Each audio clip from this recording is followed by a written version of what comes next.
Hello and good evening, everybody. It is Tuesday night, 7 p.m., and we are back with episode 2 of our brand new long persistent campaign, Eberron, Tranquility's Twilight, here on GrowedUpGeek Gaming. Thank you for joining us. We really appreciate it. I'm your host and Dungeon Master, Manny, at GrowedUpGeek on your social medias, Twitter, Twitch, Instagram, and YouTube. If you like what we do here, please consider giving us a follow. If you're catching us on YouTube in the VOD later on, go ahead and please give us a subscribe there. We'd really appreciate it. Love the support for the show, and it makes us feel good about ourselves that people like what we do here. Let's be honest. Like I said, we are back with episode 2 of our new Eberron campaign. Some political intrigue and things going on. We'll get to that in the recap. Before we do, let us meet our amazing cast who has been with us since the beginning, since the tundras of Icewind Dale, and now into the kind of magic punk setting of Eberron. Let us start with our international correspondent on a different assignment, usually north of the border, today south once again, and still enjoying his vacation. Dustin, tell us about Seven. My name's Dustin. I'm playing Scourge Asimar, who is also a Celestial Warlock.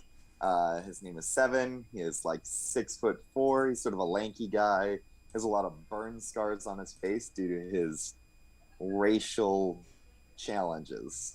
And he's trying to comprehend why the great god DM is trying to kill us so early at the start of our campaign, but he's coping so far. Like most gods, I work in mysterious ways. Take that useless answer to an important question. All right, moving upstairs. Let us meet our guy who's probably spent the most time working on this character for 2 years, as long as we've been working on writing this campaign. Lewis, tell us about Vincent. Vincent is the kind of guy you want going around with you. The kind of guy that, likes cooking for other people as long as, they're nice, as long as they, know how to treat the chef. Still trying to expand his knowledge in cooking, so we'll see how the world treats him.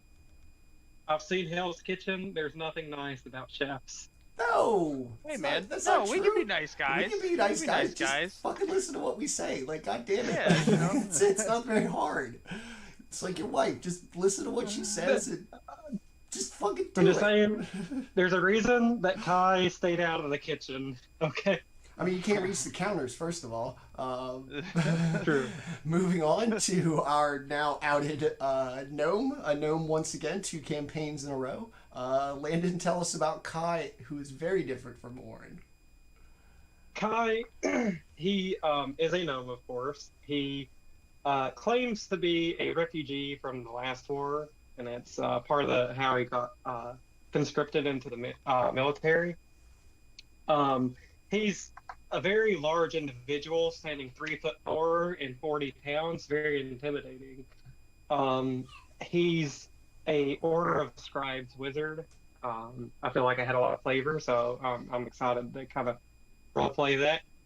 And he is still, he has a little bit of conflicted emotions on taking out these people who are fighting for democracy, but is what it is. Maybe not going about it the right way. Exactly. And last, absolutely not least, for the last time, at least tonight, very briefly playing Amano, who we will move on past for the time being.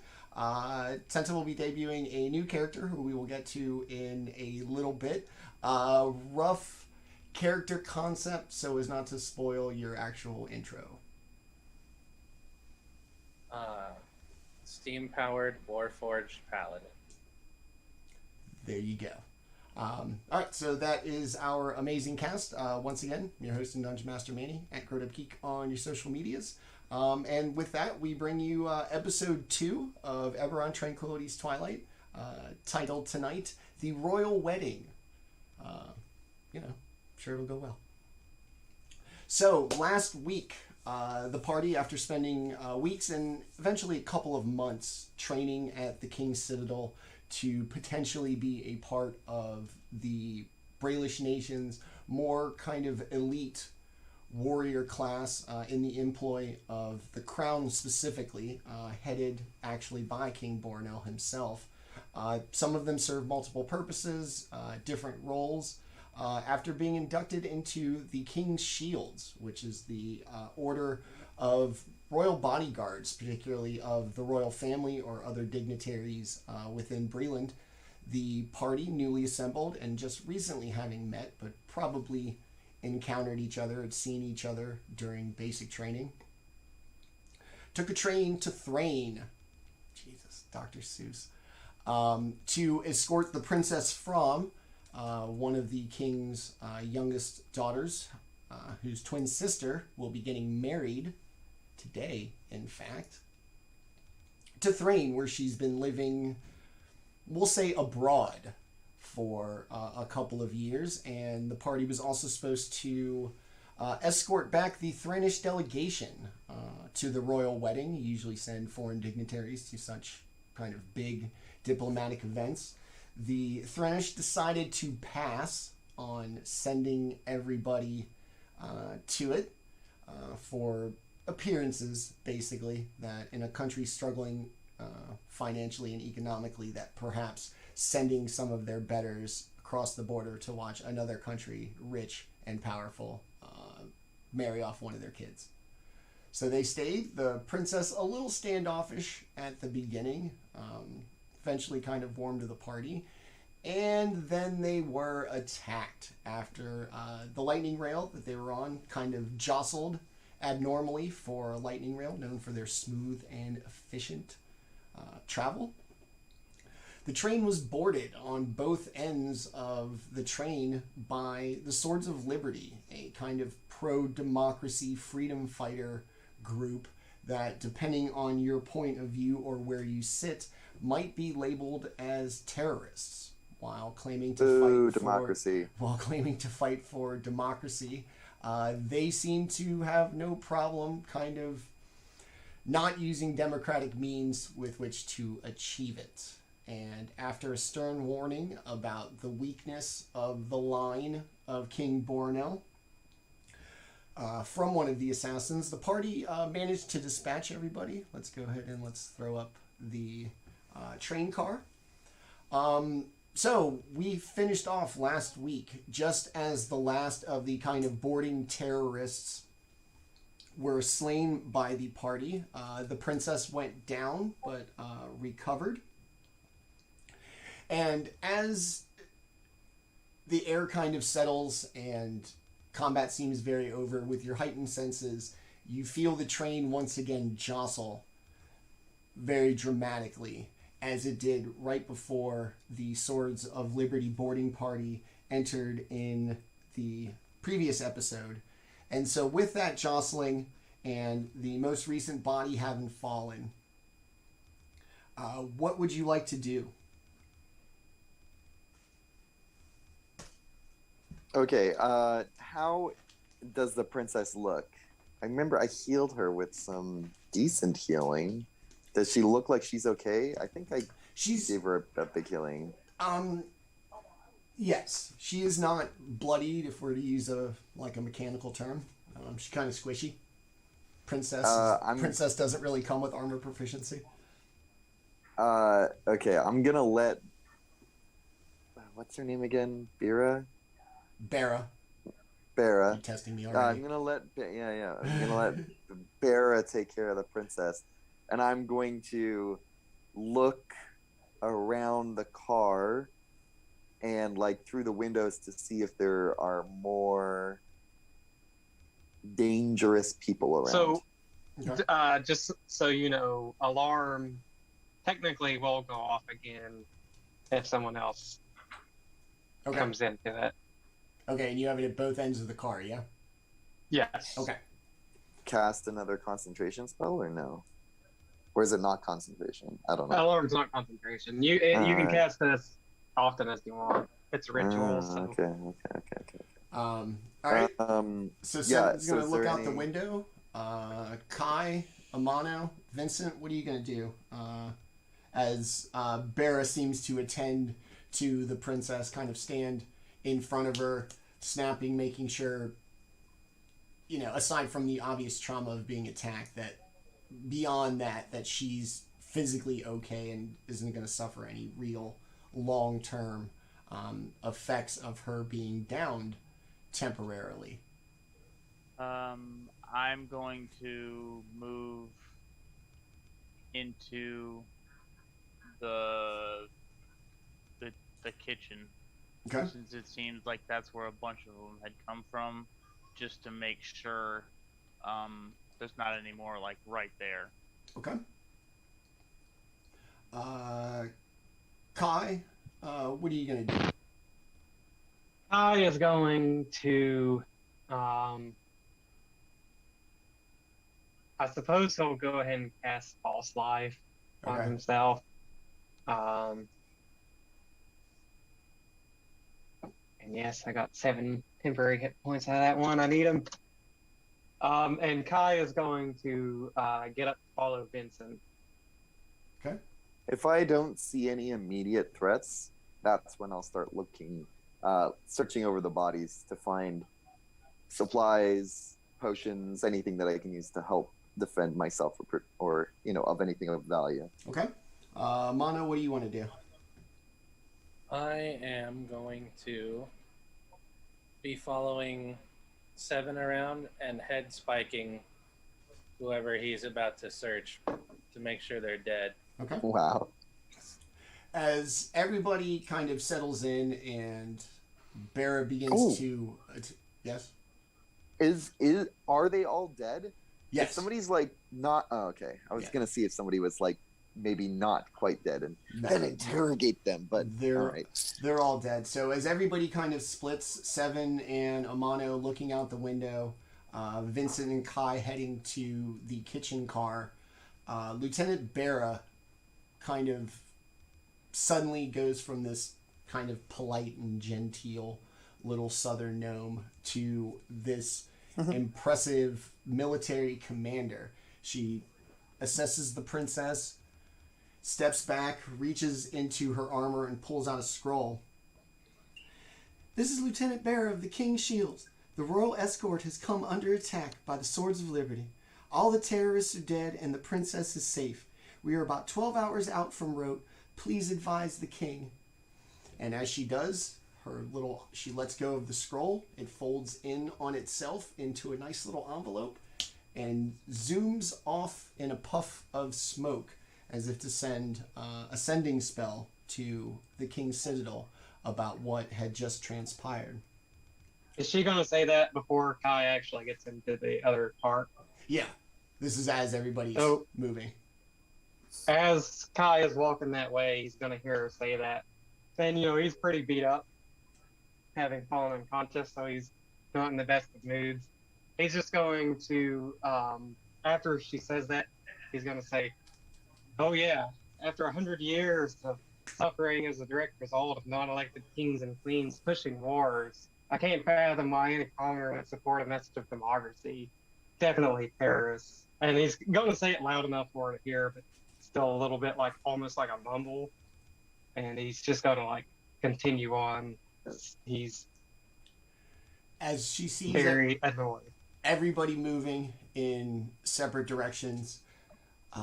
Search the rest of the cars. Make sure there aren't any more. As Vincent and Kai go off into the dining car, and Seven stays in the lounge car searching bodies. Oh yeah, give me that sweet, sweet loot. Okay.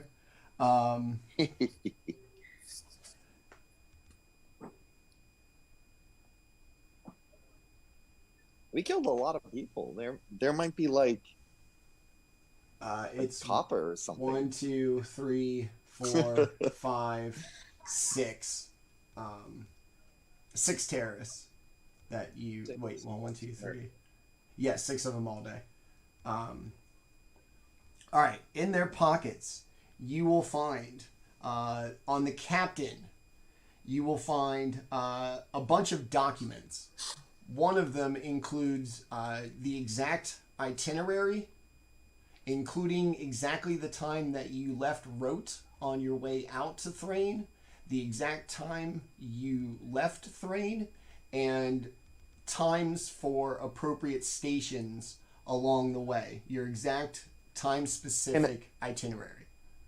So, in regards to my character, do they look, without necessarily reading them, do they look official? Is there a lot of them? Are they like tied up with like a stamp or something? Yes. We'll get to the stamp in a Okay, second. okay. I will pick them up but not read them. Okay. Is there like a bundle? Is it like it's a bunch it's of... a couple okay. of things. I'll just pick it up. Like obviously this is important, but I don't know how yet. Another thing is a note saying that the Thranish delegation will not be on the train, so they are not to be a concern. Okay, my character doesn't read them. And there's a set of instructions. Kidnap the princess, kill her if you must. Do not harm the soldiers. They are not royalty. They are our brothers and sisters, our countrymen. And all of them are signed with a stamp with red wax with the head of an owl pressed into it. Owl. All right, I see the little owl stamp, I guess. I'm like, does that look like, is that a symbol that I've seen or heard of in the military training before? Like, is it something that I would have been told about? Give me a history check. Oh, I gotta get some dice.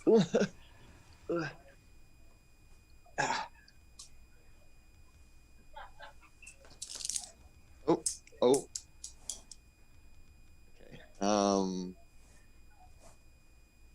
Hiya. Oh, that's pretty good. Let me just check my character sheet. Skills. History. 13. You have heard the term the Red Owl kind of muttered about during your time in basic training, but you're not sure if it's like a legit entity or, you know, this kind of contrived boogeyman used to just kind of embody things that the members of the Brelish military just might not like. Okay. Okay. I'll grab all the little note things.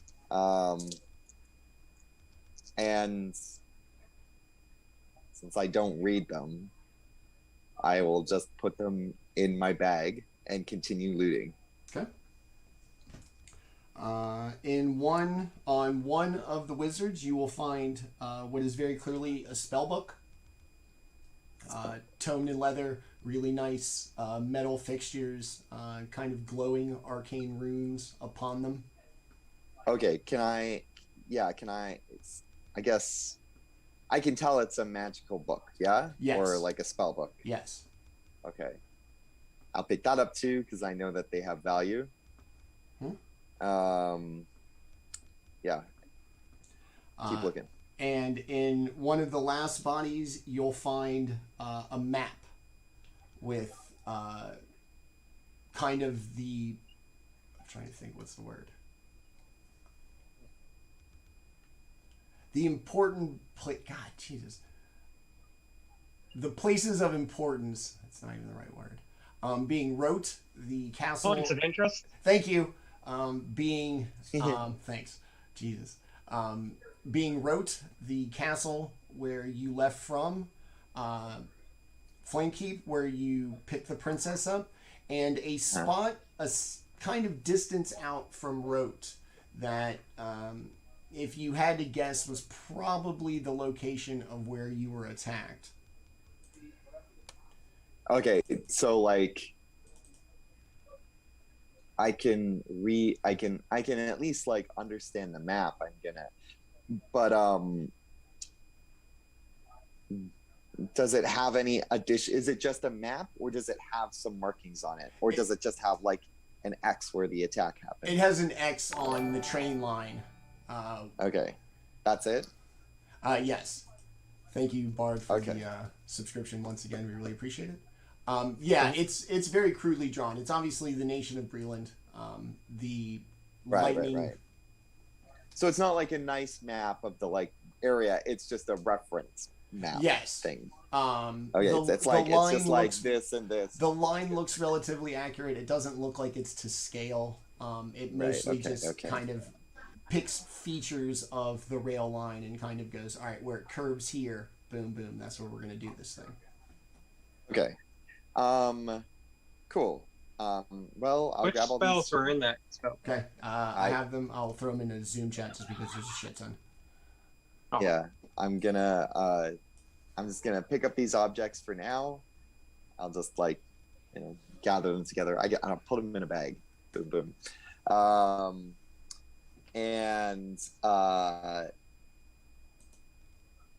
Did they have any money on or anything like that? Did they? No. No money. Okay. Do they look poor? Give me a perception check. I don't know how good that is. It wouldn't matter because you always roll a 1 on perception anyway. What? I rolled a 4 this time. I got this new character. I rolled an 11. Nice. Oh. So it's two ones. Much better. It was better than one. You've been around the military quite a bit, so you know what like the regular kind of standing army of a nation looks like, maybe two. This isn't quite that good, but everything seems to have like a couple of them matched identically as if they were bought, but they're not as well kept as traditional military or the King's Citadel. But they are all kind of fashioned. Maybe they were bought at surplus, or maybe they do have some. Okay, but it's not like they're not scraps. They're not scraps. They're wearing a uniform. Matching colors, we'll say. Okay. All right. Do any of them have any like weapons or armor that are daggers not damaged? Some daggers and stuff. Yeah. Okay. Actually, if there's a dagger that's in good enough condition, I will take one. Okay. Yeah, just one dagger. The assassins over like towards the coach car. Okay. Would all have one. Okay, I will. If I'm gonna look for one that seems pretty sturdy, like in good condition, and I'll put that in my bag. Okay.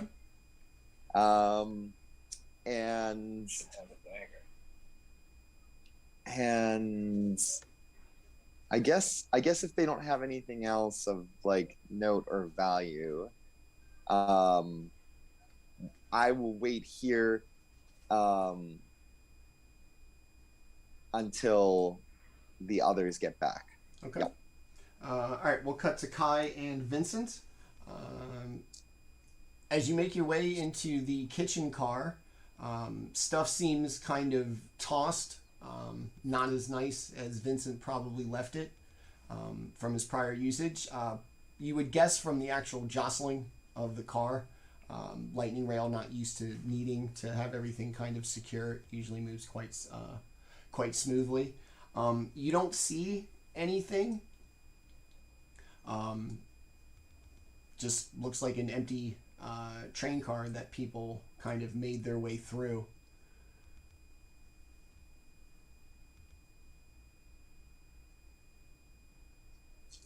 I will say to Vincent, I don't think there's anyone in this cart.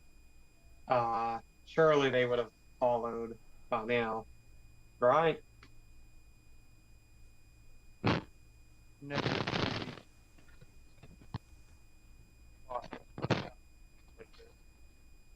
Assassination attempt.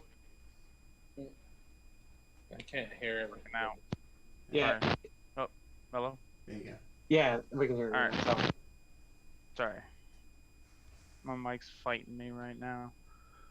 Oh.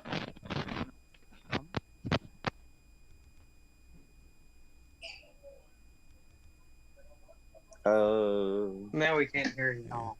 Yeah, no, no static now. We just don't hear you. Alright. Hello? There you go. Yeah, Yes. there you go. Alright, so I'll just start basically looking around. As long as like the lights are still on and everything in here, I'll just start looking around. Okay. Making sure nothing's out of the ordinary, start picking stuff up, just getting it back to... Okay. Both of you go ahead and move about the car. Is the idea that you're going to eventually make your way to, like, the crew car, which I believe is which should be the last one. Yeah, the crew car is after this. Yeah, and then, yeah, just basically I'm just kind of gonna, move around and give the old once over of the building. So yeah, I'll move from this way, and then I'll start down here, moving along. Okay. As you go ahead. I was gonna say Kai will, whenever Vincent goes to the next car, Kai will sit at the end of this one just in case the alarm goes off. Okay. That way he can, because it's only got 60 foot from him. So. Okay. Yeah. As you make your way through the car, Vincent trying to pick some things up. Kai, are you just kind of looking around, or you just keep an eye on Vincent since you're convinced nothing's in here? And he's just gonna keep an eye on Vincent. He just doesn't want, obviously people are weaker alone, so he just doesn't want a situation where the two of them would be ambushed. Okay. Or like Vincent would be ambushed if Kai was away. Okay. Both of you give me a perception check, please.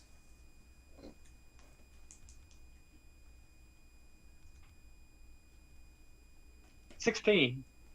Very nice. Ooh, natural 20. Ooh, very nice.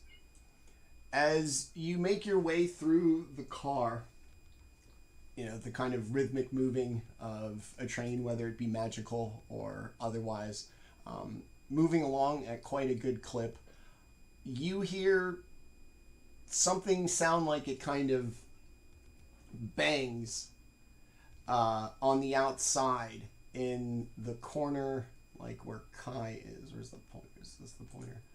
Like over in Mia. It sounds like something heavy banging on the outside.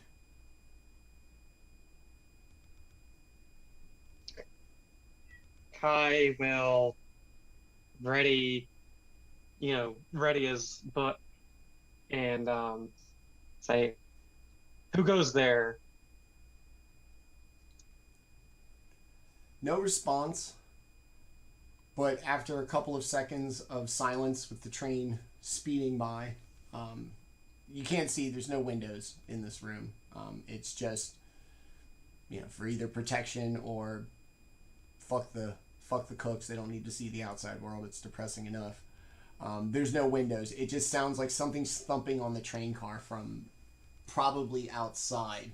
There's no cabinets. That seems to be kind of a workspace all the way up against to kind of the interior shell of the train, but on the other side, it kind of awkwardly too. So Kai will tell Vincent and say, "It's possible they may be on the outside. I think they may have came from the outside of the train, from Seven's side as well. Maybe we should get back where the princess is, just in case."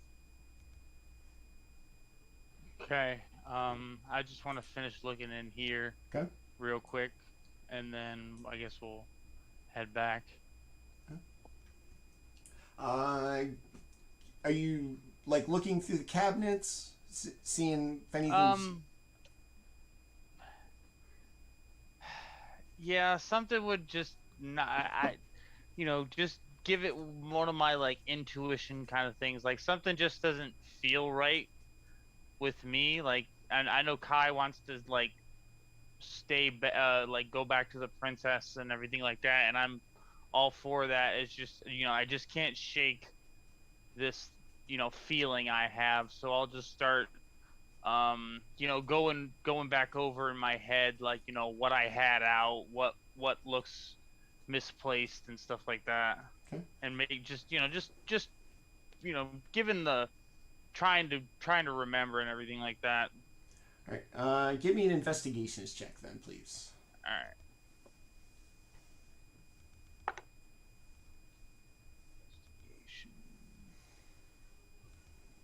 18. Ooh, very nice. Everything that's on the countertops, or that was on the countertops and maybe has fallen to the floor as a result of the train jostling, all of that stuff seems to jive. You're working on this, left on the cutting board and it are now on the floor. As you make your way through one of the cabinets, one of the oils that you use to prepare just about anything with seems to be missing. There's probably a couple of bottles when you got on board of the train, and there's only one left now. That's shitty. Okay. I was just drinking them. Sorry. They stole my extra virgin olive oil. So I'll keep that in mind. Bastards. That basically like I'm somebody's stealing my oil. Messed up. Yeah. This is becoming chef mystery. Who stole the cooking oil? And then I guess I'll slowly just kind of like meander around and then head back. Okay. Even if Kai is like already like heading back in the car, I'll just kind of like head to the other side and then just kind of like slowly head back as he's aside from the missing oil, everything seems to pretty much be in order, like I said, except for having fallen down. The rhythmic thumping in that corner seems to kind of continue, and you notice it more when the train slightly veers, like in a direction, like takes maybe a slight little bend along its track, that it's starting to sound like something either kind of thrown against the train or potentially like thrown away from it. So, which side is that? It's coming from this side of the... Yeah. So I want to move back towards that, like hearing that. Okay. I kind of want to see if I can distinguish where it's coming from in this area. There's no cabinets, there's no nothing. Like most modes of transportation, it is the outer shell, probably some insulation for noise and for kind of regulating a temperature, and then the inside wall. So there's very little room for something to be like in between that space. So with the way that the train kind of sways as it goes around bends and the such, whatever it is, it's most likely coming from the outside of the train. Amano, is outside of the train, will you be fried by the lightning if you walk around on the deck? Is it well known that you don't pee on the third rail, you don't stand on the light rail, you don't, The actual rail, yes. The train, all the cars are going to have like electricity kind of off of it in order to keep them all moving and elevated. Yeah. So there's a risk. I mean, you do see it. There are arcs of blue lightning that kind of splash by the windows of the lounge car. So anything on the outside runs the risk of being shocked to shit. Turning to fried chicken. Oh man. Well, Amano is gonna step out the back door and kind of crawl up to the roof and take a gander over it and see if she can't see anybody on the top of the roof. Okay. All right. Are you gonna go on the roof of the lounge car? Yeah, the lounge car. Okay. I'm gonna be peering over it.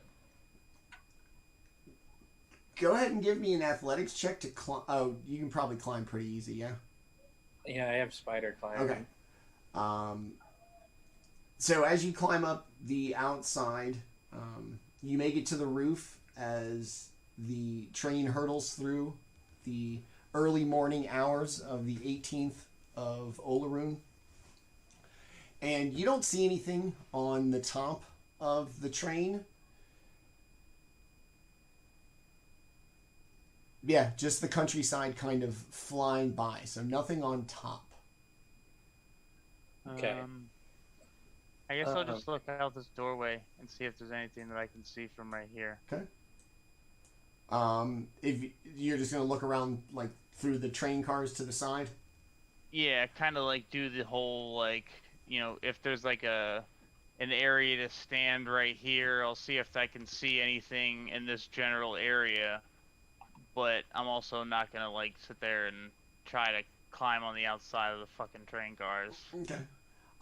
Yeah, you can stand on that coupling, for the train cars. You don't see anything. You can only kind of lean out so far. You can't lean out far enough to look down the train car. But as you get out there, you definitely hear two things of weight, kind of, like I said, mirroring the movements of the train. Like as the train turns and your body naturally kind of moves with it, at that same time, something hits the outside of the train. So there is something there. Alright, so is there any possible way for me to get up into the top or around to the side? You can climb up. It would, okay, alright. Could get zapped. Well, I mean, that's the risk I'd be willing to take right now, just, you know. Alright, you're gonna give it a climb? One of those. Yeah, I'll give it a Alright, climb. give me an athletics check, please. Amano, you're gonna keep making your way down, like the roof. Yeah. Okay. Crawling on it. Alright. Let's see if Vincent makes it up. It's 14 plus 4, so 18. Okay. So you're gonna make your way to the roof. Train giving zero fucks that you two are up there. Across the way, you're going to see Amano kind of trying to look more or less in the same direction of what you are searching for. So you stand there just on the roof, relatively safe for the time being. What would you like to do? Want to attempt to move to the corner of this car and see what's there, as just as cautious as possible, try not to lose my footing or anything like that.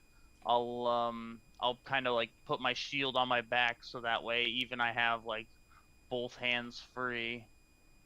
Okay.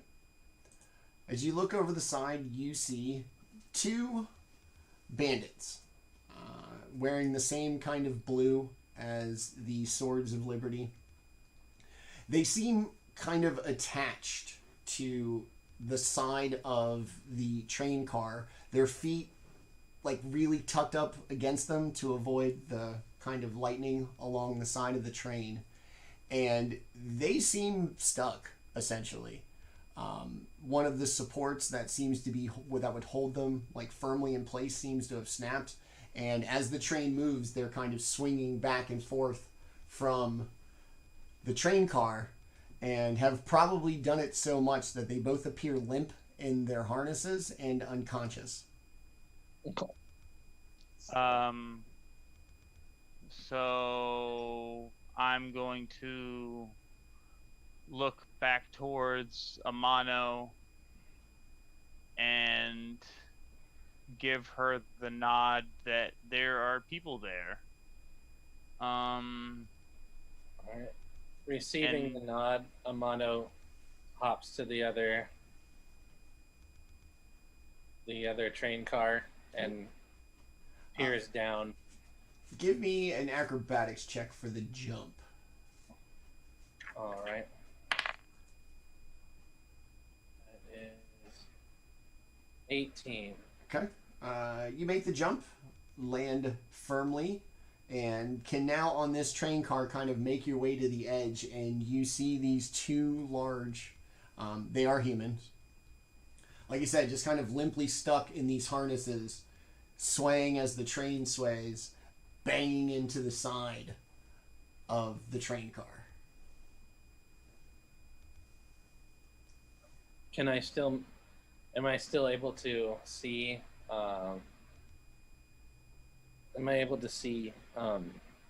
Vincent from where I'm at? Yes. Or I look at Vincent with a big smile on my face and go,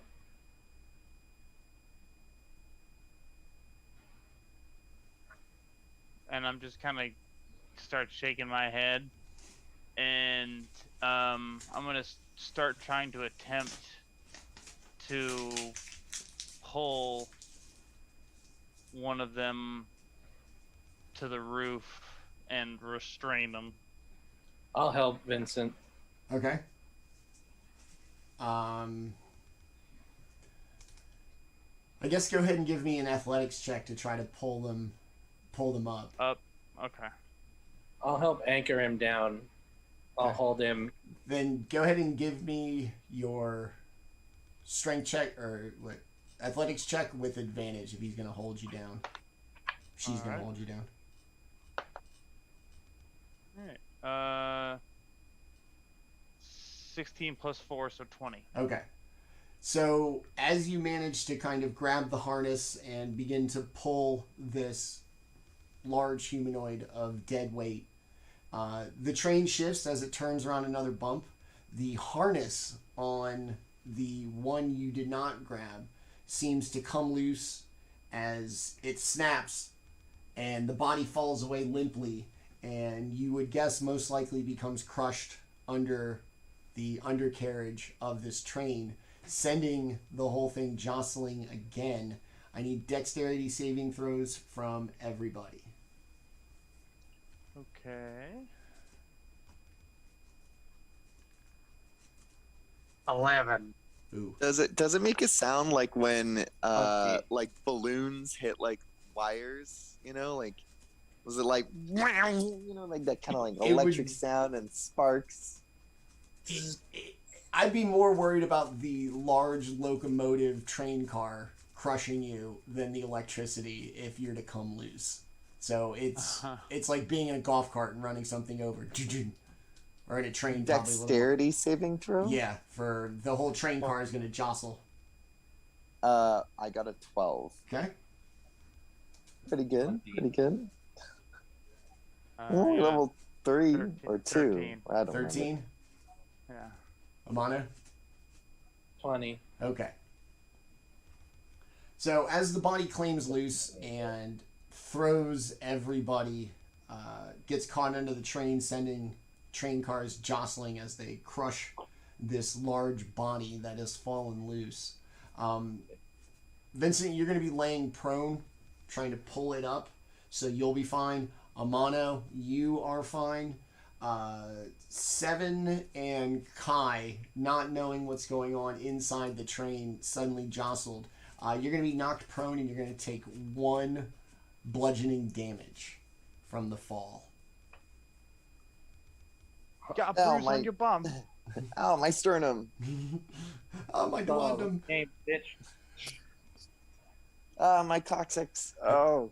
Oh, My prehensile tail. Oh, none of you are weird. None of you, no.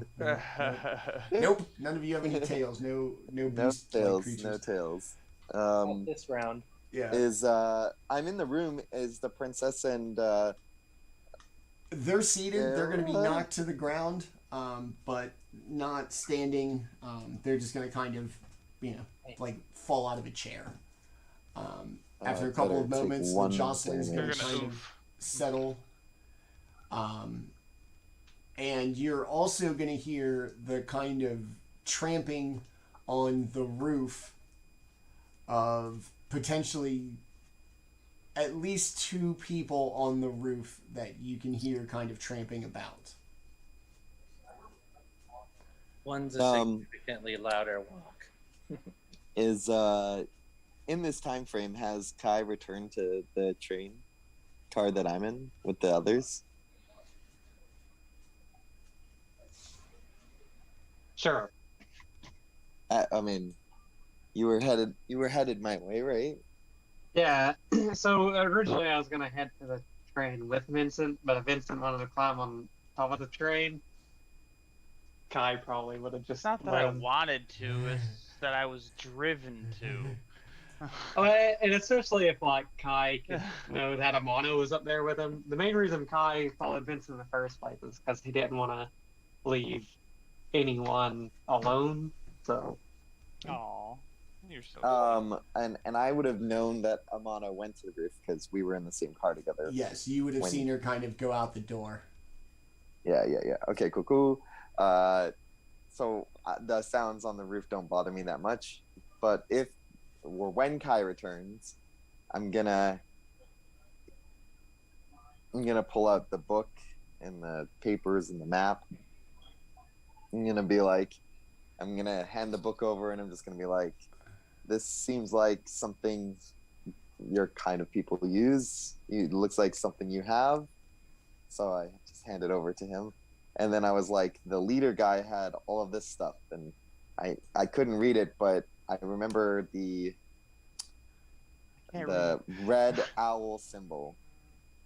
And I pointed out on one of the things that we learned about in the military. I don't remember what it means. Yeah, we learned about So we mentioned it. would Kai be able to give better details on it? Being kind of good. It's fine if it just remains as the red owl. I was just wondering. Like I said, you would have definitely remembered hearing some of the more experienced officers or soldiers mentioning it. Same deal though. You're not sure if it's like maybe code for something, just a kind of stand-in for the enemy, or if it may actually be a real person. All right. Kyle will kind of nod at the mention of the red owl, and then he will take the spell book, and he'll say, "I appreciate it, and also I have to say I appreciate your soothing light. It brought me back from the brink. I was afraid I'd make a trip to Dolur, and I certainly didn't want to lose a chance at divinity." As he'll kind of be over here, and he'll just kind of like slump down to his against the wall. He'll just kind of like sit down as he like takes out this colorful rock, like river rock, and kind of like hold it in his hand as he kind of like starts looking through the book as he just sits there.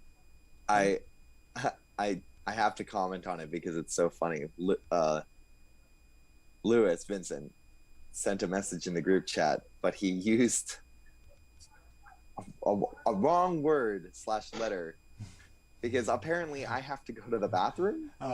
Roll a Constitution save to not have to go.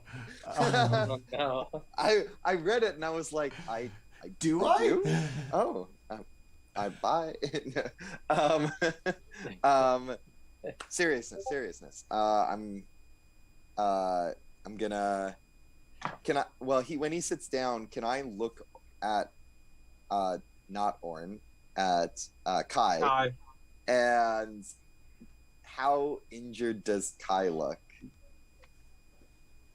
Kai is technically still bloodied. I have 6 points of temporary hit points where I cast False Life after the 1 point of bludgeoning damage, and I'm 8 out of 20. So I'm actually pretty good. I'm 14 hit points basically, which is How like long do 75%. How long do your temporary hit points last?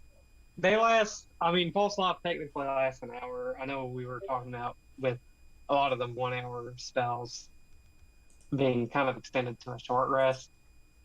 So really, whenever Manny, I'll probably take damage before it runs out. But worst case scenario, like when we take a short rest, it'll be gone. So I will approach him, and since I'm like 6'4", I'm gonna have to kneel down a bit.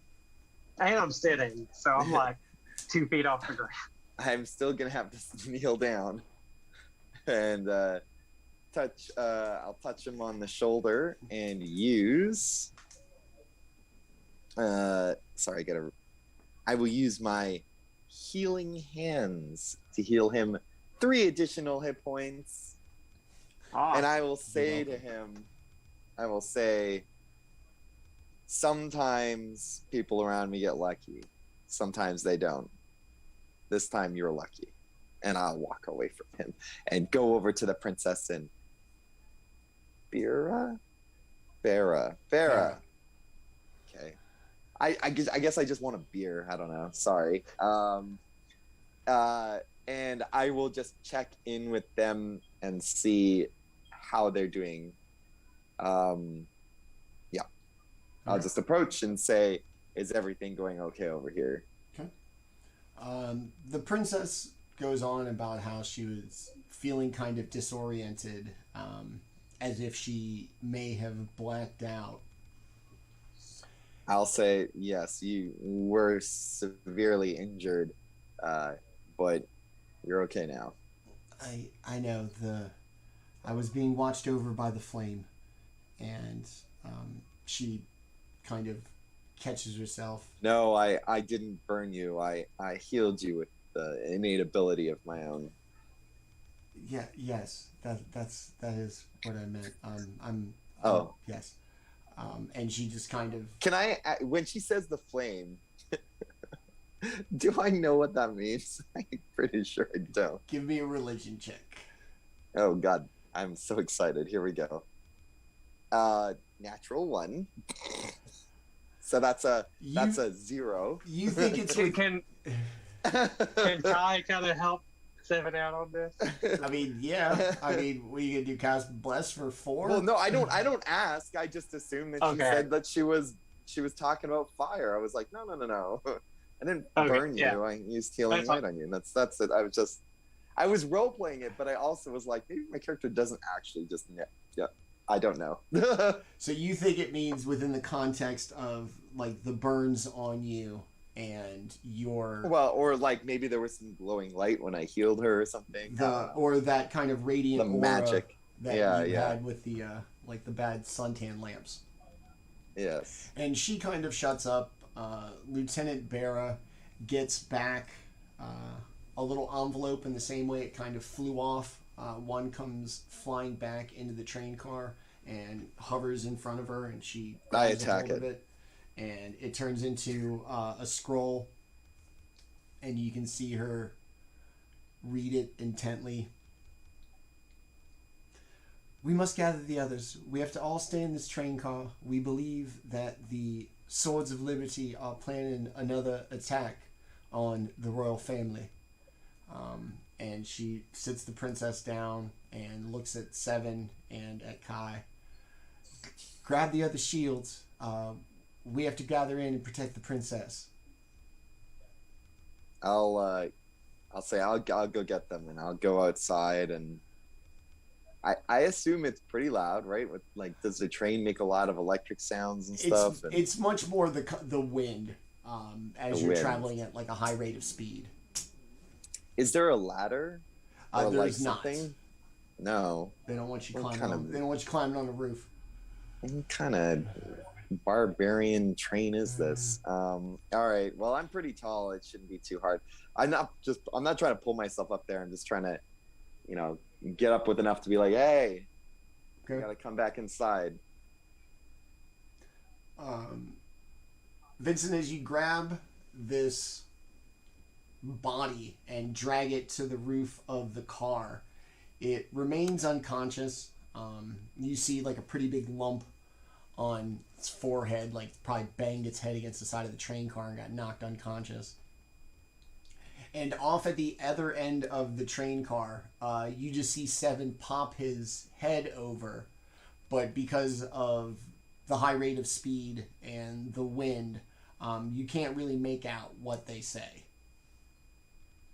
I'm just gonna attempt to drag the body to the little passage that I climbed up at, and just kind of like drop it down in the doorway. Okay. And then I'm gonna basically do the same thing, just drop down beside it. Okay. So you're just gonna push like the dead weight like off the roof and hope it lands on like the porch. Yeah, And not on its head. I mean, it's it's not like it's there's nothing there, so it's he's just kind of letting the rag doll drop. That's harsh. That's harsh. It's harsh. So as you push the body, it slowly kind of makes its way off the rounded train car, lands with a heavy thump, and what may be the sound of a few broken bones, but it manages to land lifeless on the little kind of entryway to the train car in which you first came out to climb up of. And then, Okay. go ahead, Amano. Okay. After seeing Vincent throw the body off, I looked down and you would make a great pirate. You should talk to me about that when we have a chance. Who says I haven't been a pirate before? And then I'll just kind of like go back to tying him up, and then I'm gonna tell Amano to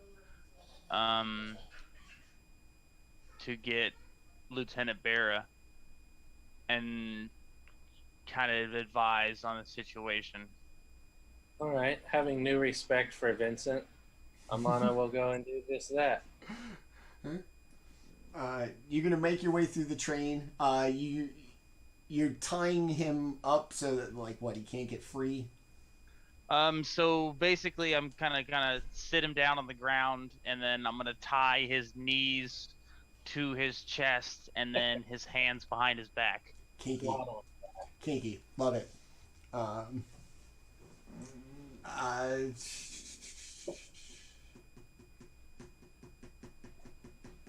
right, so as you're tying him up, Mono's going to make her way into the train car. Lieutenant, just as you do, you see Lieutenant Barra kind of going over a scroll in her hand. Where have you been? Where's Vincent? We all have to secure this train car. They're afraid that the Sons of Liberty might attack one more time before we get to Road. Well, interestingly enough, there were a pair of individuals tied to the side of the train. One of them was lost, but the other is in the back tied up. Bring him in here. We must interrogate him and keep the princess secure. Yes, we must torture him. And she walks off. Like she confirmed her orders. I'll secure the princess. I start pulling out some ropes. Yeah, I'm just kidding. Yeah. So yeah, Amano's heading back to go relay the news to Vincent. Okay. Bring him to Barra so we can take care of him. Okay. So I guess I'll take the chair from the table in the kitchen, and I will tie him to the chair and just kind of like tilt it and start dragging him. Okay. On the way there, I'm gonna give him a quick inspection. I'm versed in medicine, so I'm just gonna see if he's like conscious, unconscious, like breathing. Just give him a quick little paramedic once over. Go ahead and give me that medicine check. I was about to say I'd give you a survival check and tell you like what his chances are like of him surviving everything that's happened so far. It kind of makes sense that Amano would be versed in medicine. You got to keep the cattle healthy, you know. That's right. And you gotta know where the veins are. The What's longer that you're movie? alive, the more I can drain you. So she got 13. Okay. As you do notice a rather large, like kind of swollen lump on the head. The bandit is breathing.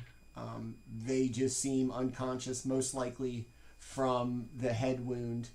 And as you kind of give the body another once over, you do feel like there are probably ribs that are cracked or broken, either from repeatedly banging into the outside of the train car or from moving from the roof of the train car to not the roof.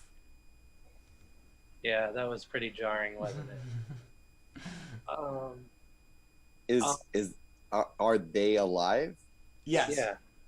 Okay. I'll look up at Vincent and go, he has many broken ribs and a wound on his head, which explains why he's not speaking.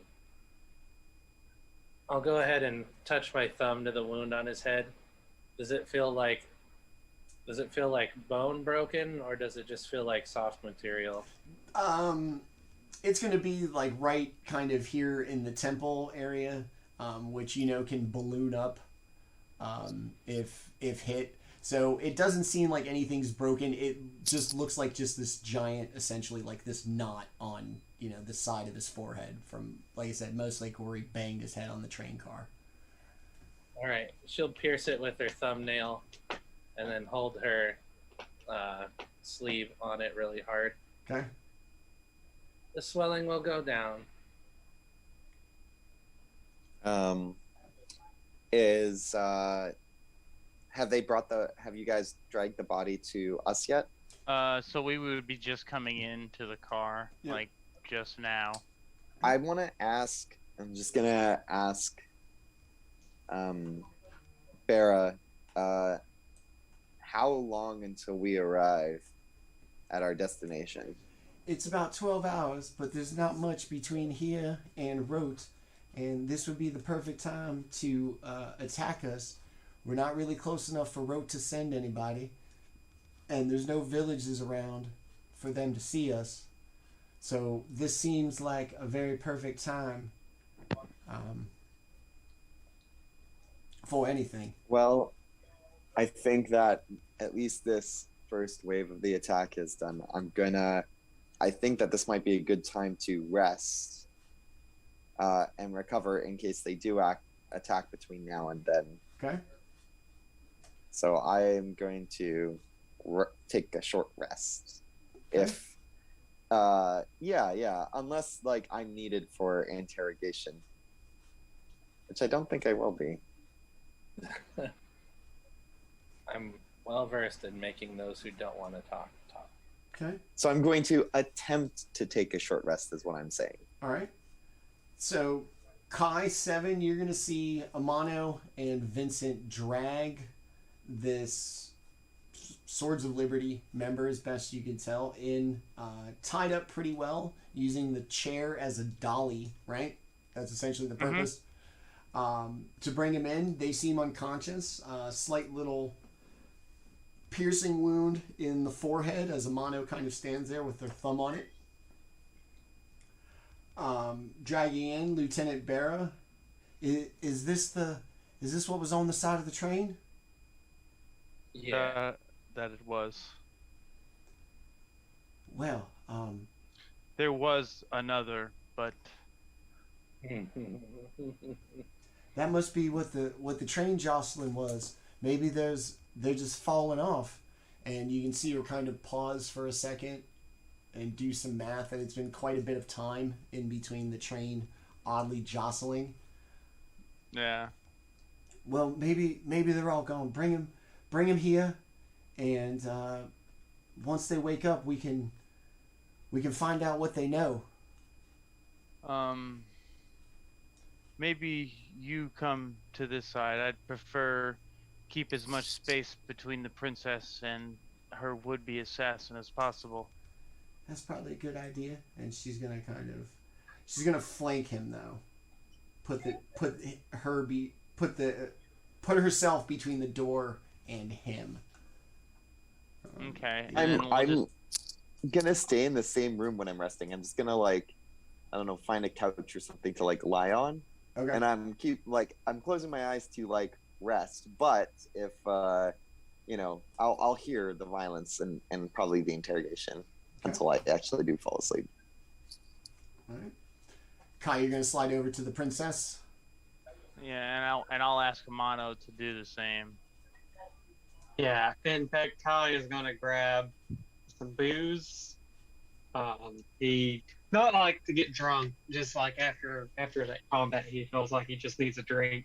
So he's certainly not going to drink himself into a stupor or anything. He's just gonna. So maybe we're just gonna put you we're gonna put you over here if you're. Yeah, I'm gonna like hand myself some booze. Yeah. Yeah, he's only gonna drink the gnome equivalent of 2 drinks, so half a drink for normal people. So a shot.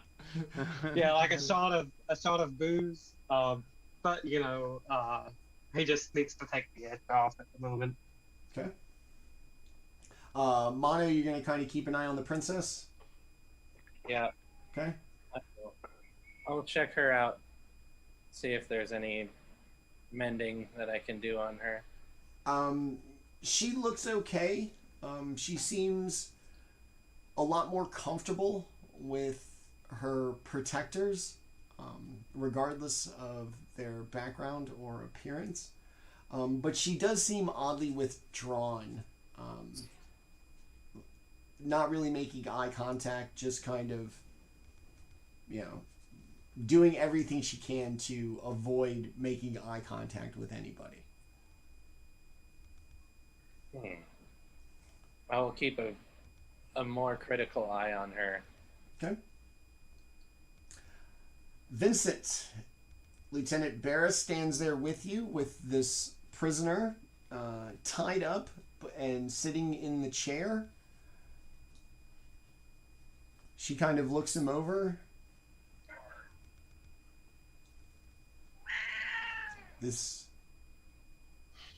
Holy shit! What the fuck? Is it a monster? No, she's just. All right, guys, roll initiative. She screamed at us. Oh my god! She looks it over, and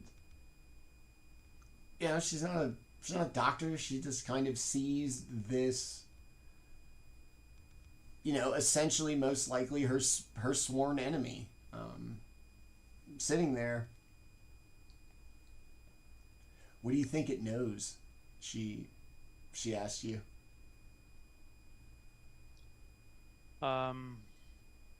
That I am not sure. I don't even know. Quite sure who these people are. Kai is going to, because he, like I said, he's not drunk today. He's just sipping on the booze. He's going to say that thing is a person. You know that, right? Are you talking to me? It was the was it Lieutenant Barra? Barra? Yeah. Yeah. I mean, she's our lieutenant, so Vincent understands how disrespectful sometimes commanding officers can be. Yeah. That's just how the military is. Okay. Well, I say we've got 12 more hours, a little less, to return to the castle. I've been informed by the Citadel that we are potentially under the threat of another attack. Shall we wait for him to wake up, or shall we use more aggressive means of inquiring about what he knows? So I'll just go. There's no need for quite that just yet, and I'll drag him into the corner, and I will go into back into the kitchen, and I'll just get a bucket full of ice. Okay. And I'm just going to take. I imagine there's like a little bit of lemons in there, right? Probably. All right, so I'll just take as many lemons as I can, and just start squeezing them over the ice. And I'm just gonna kind of walk back in here and bucket of like lemon juice and ice just all over this guy. You're gonna dump it? Just kind of give it the old heaves. Not quite like throw it at him, but just kind of like give it the toss, like the bucket toss. You know, like throwing something out of a bucket. As you splash him, he becomes very wet and smells like kitchen cleaner, but is in no way roused by the ice and water. He's just wet now. Amano laughs. You are bad at this. I just wasn't trying to be mean. And then, you know, this there's other ways of interrogation. I'm just not. You come and watch the princess. Amano will show you how to wake someone up. I mean, that's fine. I'll retire to a seat and grab a drink. All right, Amano's gonna walk over and trade places with Vincent. She'll get her face real close to him and start whispering, "Hello, are you there? Are you sleeping?" And when he inevitably doesn't say anything, she takes her thumb and just rams it underneath his chin and squeezes that little nerve right underneath the jaw really hard. Wake up! His eyes, like, kind of fly open. You can see the look of what has gone wrong with my life as he is suddenly surrounded by the people he was essentially sent to fight. He is bound, and he is in a lot of pain. That in that first kind of instant jolt to struggle and get free, you can see him wincing in pain. So, you have captured me, huh? And he looks around and sees the dead bodies. Oh yes, you are quite captured. And now you are my toy. Amano pulls a dagger out of her sleeve. So, we're going to play the game of you tell me or I hurt you.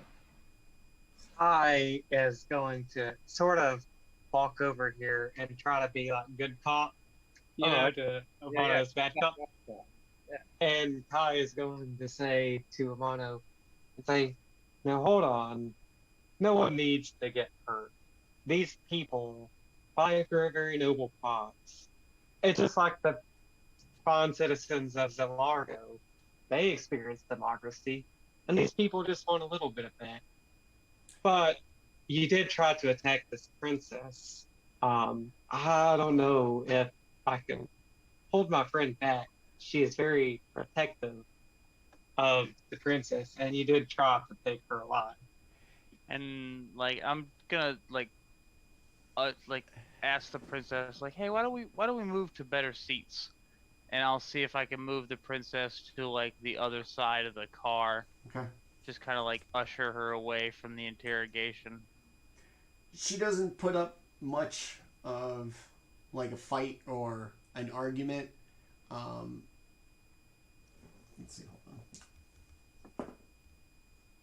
She's not really sure what's going on. She can't really understand, but she can see enough to know that in these moments when her protectors tell her to do something, she's going to do it.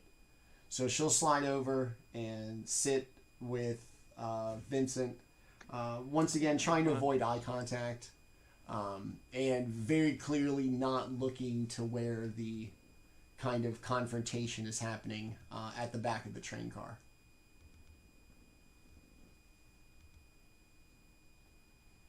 Okay, Amano. All right, hold on. Kai, yeah, he's a good cop. give me a persuasion check with advantage, because what that's actually rooted in truth, yes? It is rooted in truth. I was hoping that it would be like give advantage. I don't know if Amano is better. I have a serum. I'll try it. Okay. With advantage. I forgot to click with advantage. Oh, 19. 19. Okay. I have +0, so. Wow, good roll then. Yeah. He looks at you. What do you know about the plight for representation? You stand here representing the king, the crown, and all its oppression. Yet you claim to understand why we fight? I will say, he'll give almost like a nod. He's not making fun of him, but just kind of smile at the sort of ignorance of this person. He will say, I know much more about democracy than you would imagine. I am a refugee, not Brelish of birth. Democracy is no foreign concept for me. And I was born well before the last war began. I saw it begin. I saw the commoners, the people suffering at the hands of these kings and queens. What you fight for is a very noble cause. But you have to understand, going and killing little girls isn't the answer. You have to make changes without the same, and he'll kind of like give a little bit of a look back towards the back, not looking directly at the princess, but like looking kind of like that way, and then looking back, he'll say, you can't use the same tactics they use. You have to be better. Whether we kill one royal child, all of them, or none of them, none of this changes the fact that Boronel's line is weak. Any of his pathetic children will lead this nation to ruin. We cannot wait for that to happen.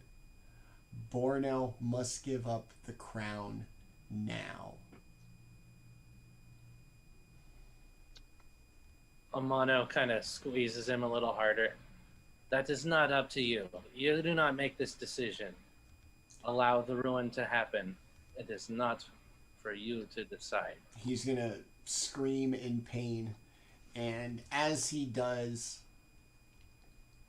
he seems to maybe be like kind of lightly retching or maybe gagging.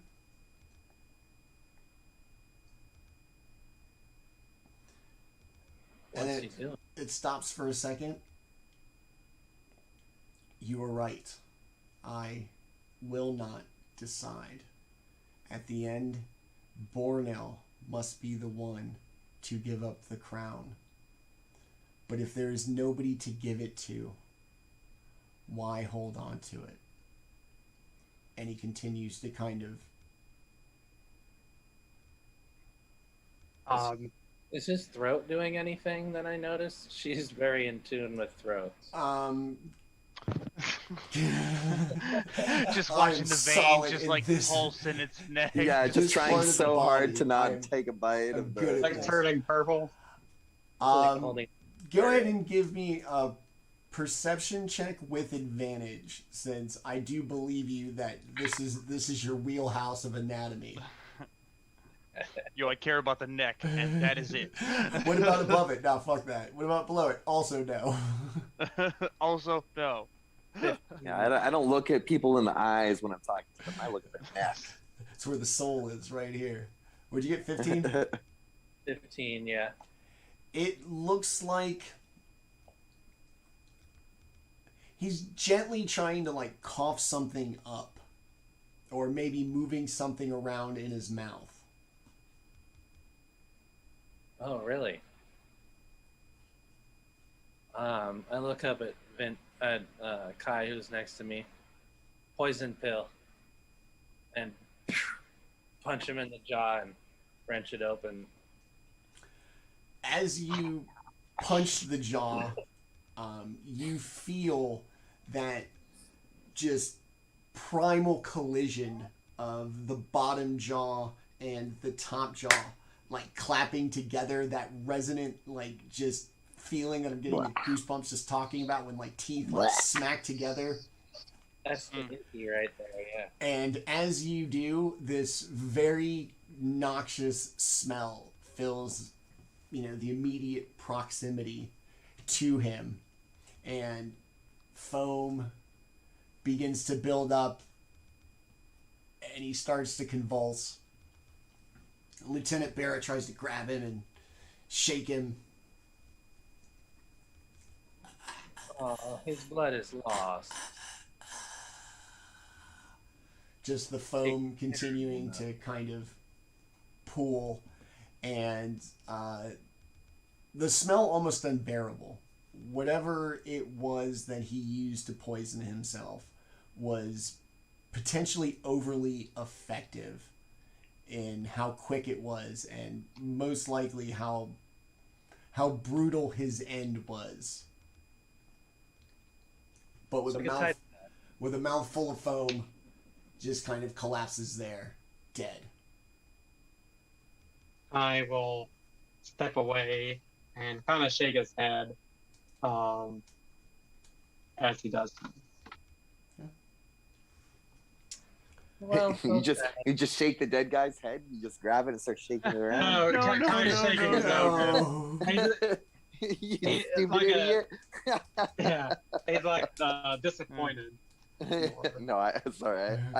That's what I first thought, but I figured it out. Amano looks up and says, "Oh, so sad," and then starts going through his pockets.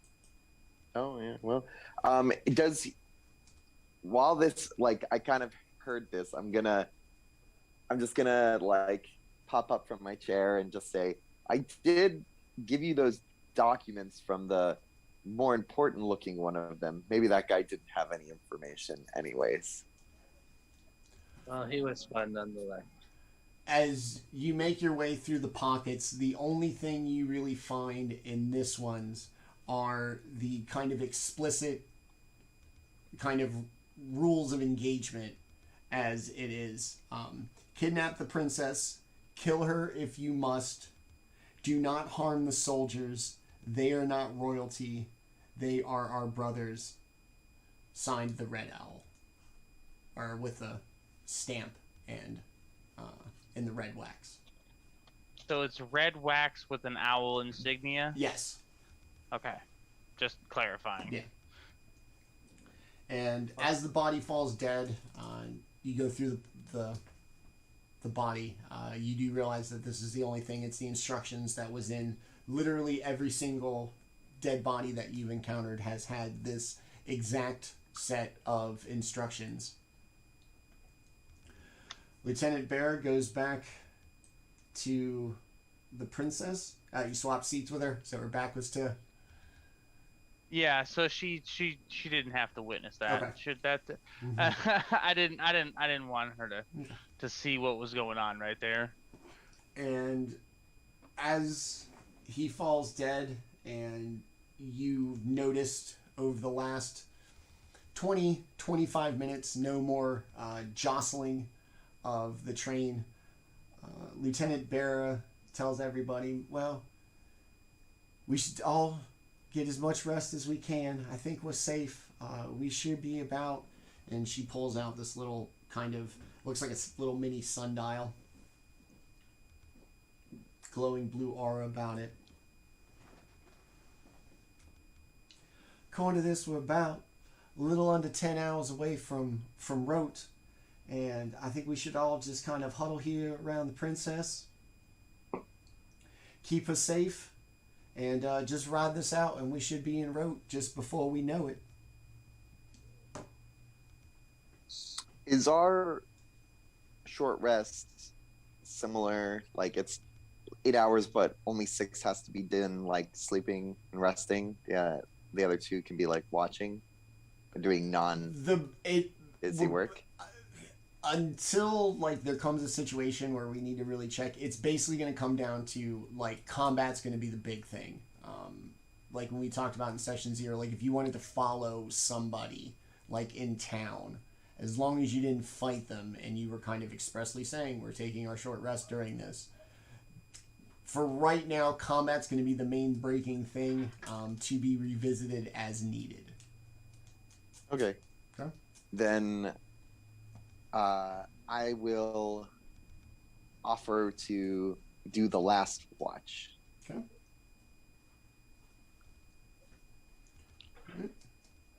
I will attempt Poke around myself to make one last meal for us before we, to kind of try and get everybody to minds off of what just happened. Okay. Kai, what do you want to do for the remainder of the trip? I will summon his unseen servant again to help Vincent. Okay. And he will also probably sit and just kind of like, I guess, hold his rock as he sips on some booze and relaxes. I've had a fucked up day, man. Clang. Yeah. And then Amano, what are you going to do for this last little bit of travel? I open the door and kick the guy out. Okay. He smells terrible. That's actually reasonable. Yeah. So the train's going to jostle again. The princess going to kind of jitter at... It's gonna take a shitter, man. She fucking died. Do not go in there. Eventually becoming calm, Lieutenant Barra seemingly speaking to her very calmly. And so on that note, we will take our mid-show break as everybody kind of settles into what should be the last little bit of the journey back home to Rote. It is currently 8:37 p.m. We'll try to take about a 10-minute break, and we will be back with the second half of today's episode. To everybody watching, thank you for sticking with us. To our good friend Bardlock for another subscription, we really appreciate it. We'll see everybody on the other side in about 10 minutes.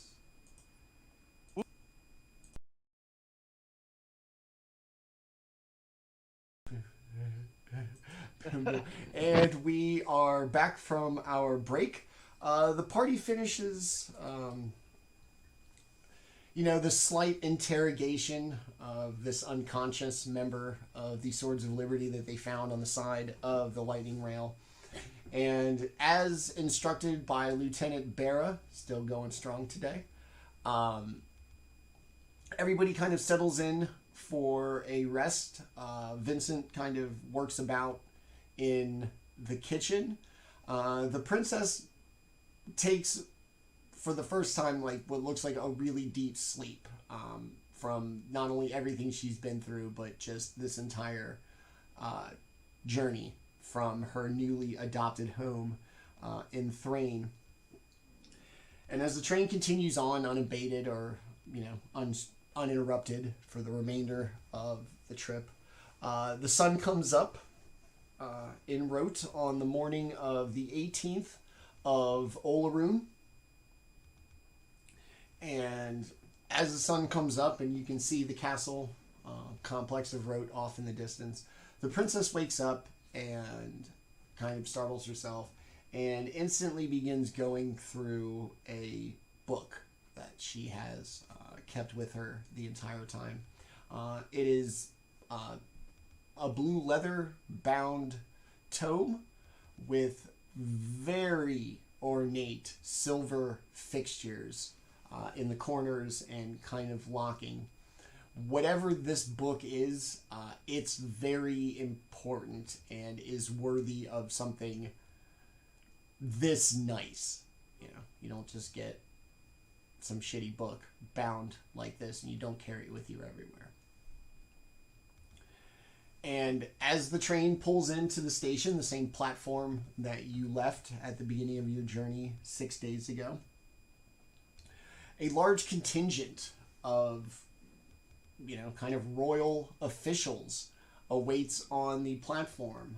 What appear to be a significant amount, about 24, probably royal guards. They all seem to be in the same kind of almost like heavy plate mail with blue royal tabards. There's a bunch of them, like I said, about 24 of them, so they're kind of more of a cookie cutter kind of soldier, if you will. There's a ton of them. They're all identical. Also on the platform is a very tall half-elf. Let me get his hair color right. Hold on. Yeah. My name's John, a generic soldier. I too am John. I'm Spartacus. Blue robes, gold kind of adornments, long blonde hair, and a warforged, not too dissimilar from the king's royal bodyguard that you saw earlier. And as the train eventually, you know, makes its way to the platform and stops, the princess bounds up out of her chair, runs through the opening doors, gives the half-elf just the most like sincere embrace, like a child would give a father. And Corian is what she screams as she runs out and grabs him. It's okay, child. You can see him kind of hugging her back and giving her that same kind of paternal kind of love to her. Corian, they attacked us and it's crazy, but and she turns back to you. They saved me, Corian. I have no doubt I would be dead if it wasn't for my king's shields. And he nods and tries to calm her down. Yes, my child, I am aware. But we know that you have had a very full day today. But today is your sister's wedding, and we do not have much time for the procession. So I need you to be just the brave and independent princess that you've always been. I need you to put on a good face for your sister's wedding today. Your father is dealing with your brothers, and we don't want to trouble him any further on this big day, okay? Yes, Corey, and I understand. It's Bray's day, and I need to be ready for that. Very good, princess. Now, run along with the guards. I must speak with Lieutenant Barra and your shields. Yes, Corian. And she kind of straightens herself up with her book. And as she makes her way into the swarm of soldiers, essentially protected by them, everybody give me a perception check, please. We finished a short rest Yes. on our ride here, right? Okay, I will roll my hit dice and whatnot. Well, Kai and I tied. Not 12. Yeah, definitely not 12. Definitely Okay. not 12. Nope, I got a 9. Nobody knows. That's not that not 12. You're gonna tell me like 3. That's sure as shit not 12. 9's No, kinda but it 12. was not. It was not 12. As she steps away from you and Corian, the half-elf, into the swarm of soldiers, as she passes the ones in the back closest to you and makes her way to the front as they completely envelop her in this kind of protection formation, you notice some of the soldiers snickering and saying things under their breath. You can't really tell what, but there's a Oh, I didn't want to do that. there's a vibe of almost mocking in that kind of way you would say something shitty and cough at the same time. There's a lot of that going on as she makes her way into the group of soldiers before they depart. Corian stands there for a minute and watches them leave. His Majesty apologizes for not meeting you here himself. Some of the princes have proven to be quite troublesome on this important day to His Majesty, and he is dealing with those. So I am here to greet you and to thank you for saving the princess. I am Corian. I have served House Earwinarn for over 150 years. I'm an advisor to the king and the royal tutor for all of the children, including the king himself when he was a child. Lieutenant Bera, I must thank you for your diligent protection of the princess. I understand that it is hard for a princess living abroad to get the best protection, and you and your team here have done quite well. Before we proceed, I need Amano to step forward. His Majesty has found a more suitable job for you at this time. So if you would go with the soldiers to your new assignment, His Majesty would be most pleased and would understand that you may be getting something you had asked for earlier in your service to His Majesty. I'll look back towards the others and go and walk off. Yeah. It'll look like I told you so. I knew they were going to do it. I'm in control here. And off she walks. Okay. And as... Bye. Oops, hold on. Bam. Okay. And as Amano walks off, the Warforged steps forward. Corian continues. Lieutenant Bera, we have assigned this very diligent Warforged and member of the King's service for quite a while to your unit to replace your reassigned member. And he kind of steps to the side and presents. Go ahead and introduce yourself, soldier. This is Lieutenant Bera, and this is your unit of the King's Shields.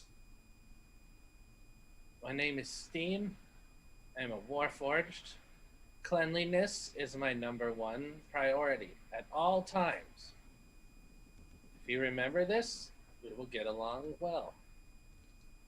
And he steps forward. Corian kind of looks, pleased with himself.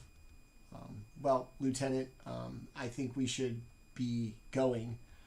His Majesty has another task to ask of your team with the most humble of requests, that you have done such a good job defending the princess from in her trip, that with this threat of these terrorists and the royal wedding today, His Majesty would have to ask you to guard what's the kid's name?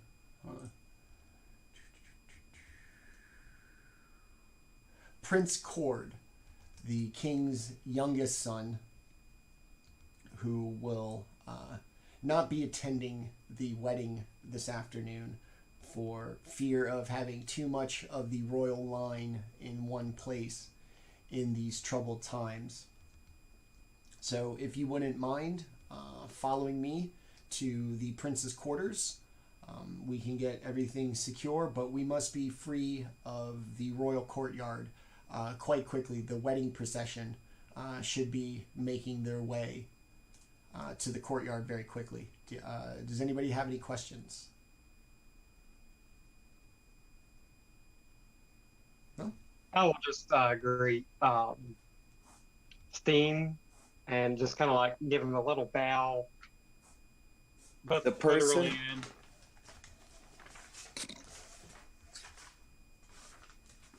Go ahead, Dustin, sorry. Sorry, the Quarian, is he like rank and file? What is he? Is he a prince? He's the royal advisor to the He's king. the royal advisor. And the tutor for the kids. Royal advisor. Yeah. Yeah. And a tutor for the And kids. tutor for the kids, including the king himself. How So old does basically, he look? He's about Yeah, 100. like, He's that's about why- 100. Close to 200. He served the family for 150 years. Race? So he- half elf. Wait, Half elf. Oh. Okay. okay. He's an old. So they live that long? Not really. Not Or is that- he like really, really old? He's old as shit. Yeah, he's Yeah. really old. Oh, okay. Yeah, He's old. like really old. Okay. Yeah, the half might be an exaggerated percentage of his. Sure. lineage.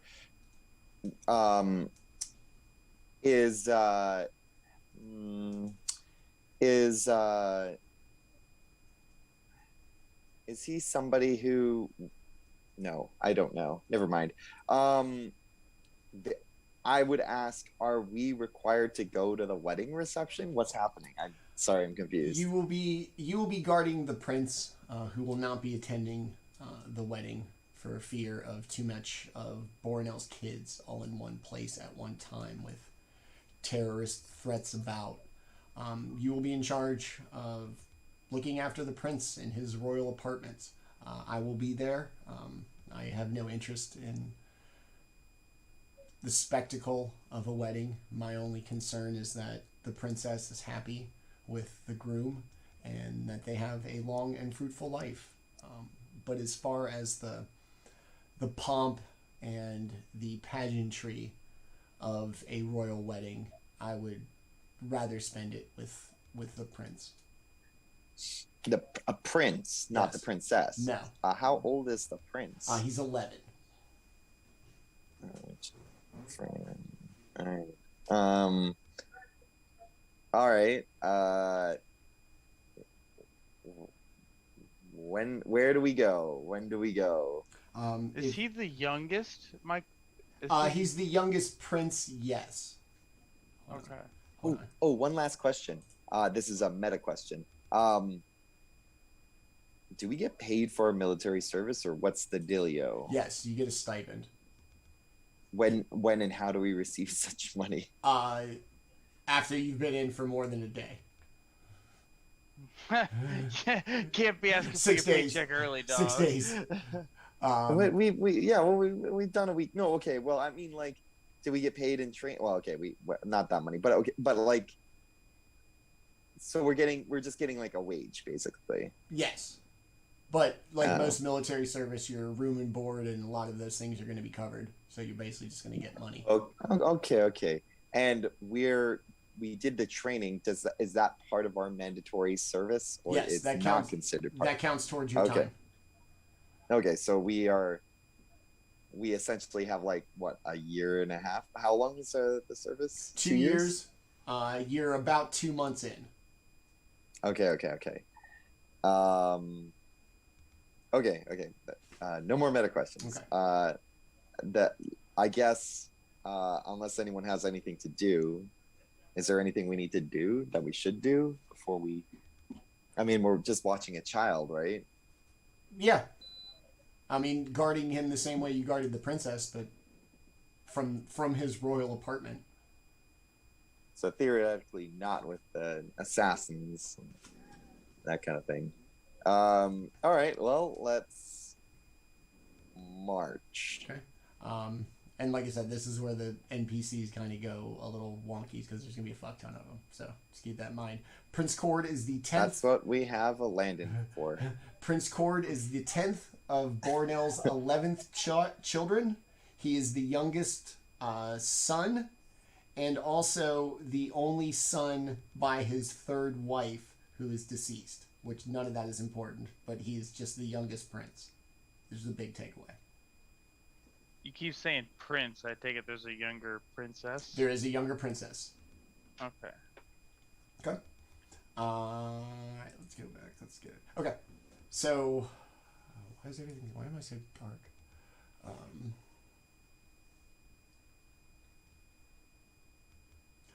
So as you make your way, let's get this, through the castle, Corian kind of shows you, bits of the palace, the royal apartments, and you make your way through this spectacularly decorated courtyard. On one end of the courtyard are a large set of steps that lead up to what appears to be a very large cathedral, most likely the royal chapel. There's a couple of palace guards dressed in the same uniforms that escorted the princess away from you on the train platform, kind of standing about. And as you make your way across the courtyard and up a spiral set of stairs following Corian, come to a very long hallway over with few windows overlooking the courtyard. If you were to look at the windows, they do not appear to be glass, but there does appear to be something kind of covering the holes in the stone. It's transparent. You can see right through it. A little bit of a shimmer. And as best you can tell, you can hear through it in the same way that you would hear through a glass pane window. It is not perfectly clear. It is not without distortion, but you can see and hear things on the other side of it. And let's go ahead and let's put it up. I apologize. Cool. I did it all, sort of. Ignore all of the Warforged. We'll get to them in a second. Big battle coming So up. for right now, just pretend the courtyard is empty except for the 3 royal guards. Okay. Corian makes his way down the hallway to the apartment on the right. Also, real quick, shout out to our very good friend DM Studios on Twitter, who did this map for us with my input one night on his stream. He's a very good friend, a hell of a guy, and did this amazing map for us. So for that, we thank him. Thanks, buddy. The map looks great, and I finally get to see it after 2 months of how long it's been since he made it. So we're into custom maps now. So you make your way up the spiral stairs following Corian, and eventually he goes into the last door on the right. So you're saying we can look through these like parts of the wall? Yep. And hear through them? Yep. But like they're windows. They are, but they're not glass. Oh. There's something, if you would like to make like a check of some sorts, you could find out what they are. I mean, sure. I don't know. Have I seen them before? No, and Kai would probably be a good person to kind of examine the windows. Are they magical? They are. Yeah, well, I will take a look. I'm good with the magical stuff too. Okay. Everybody give me an Arcana check. Oh, I'm not gonna. 20. Nailed it. Oh shit! Yeah, it was one of those where it was like on a 1, and this is D&D Beyond. Usually it's like on a 20 and rolls off. It was like on a 1, and then it like barely shifted over to the 15. I got a 20. 7. Oh, Okay. I got a 10. That's never happened before where both of us have rolled critical. All right, so Steam and Kai, you are going to recognize these as living spells that are almost permanent over the window or over the openings in the walls that you're going to recognize as essentially walls of force. All right. You can see through it, you can hear through it, but as best you know, nothing can really penetrate it. I say out loud, I hate these windows. You can never clean them. All right. Kai will look at it with a little bit of admiration. He knows that Wall of Force is a pretty advanced spell, so he is happy to see it in person. I wouldn't say he's not like a kid in a candy store, but he's like, he's sort of appreciating it. This is a spell that that you've probably seen used, but to see it used without like a wizard or somebody actually casting it just kind of speaks to the magical capabilities of the royal family and what they can make happen inside of their castle. Can I touch it? You can touch it. It doesn't... Does it feel like anything? Does it just feel like solid? It doesn't feel solid. It's much more of a force that you don't... It's nothing actually tangible that stops you. There's just such a resistance given back to you that you cannot move your hand any further into it. Have you ever seen the anime Jujutsu Kaisen? No. Well, there's a character... It's like magnets. Yes. Yeah. Yeah. Okay. So like you can't you won't physically touch anything. You'll just be unable to get your hand any closer to it. And what do I see? This courtyard? It's a courtyard. You see a courtyard. It's extravagantly decorated. There's rumors that there's a wedding. Is there like what's that gold thing at the top? Statue.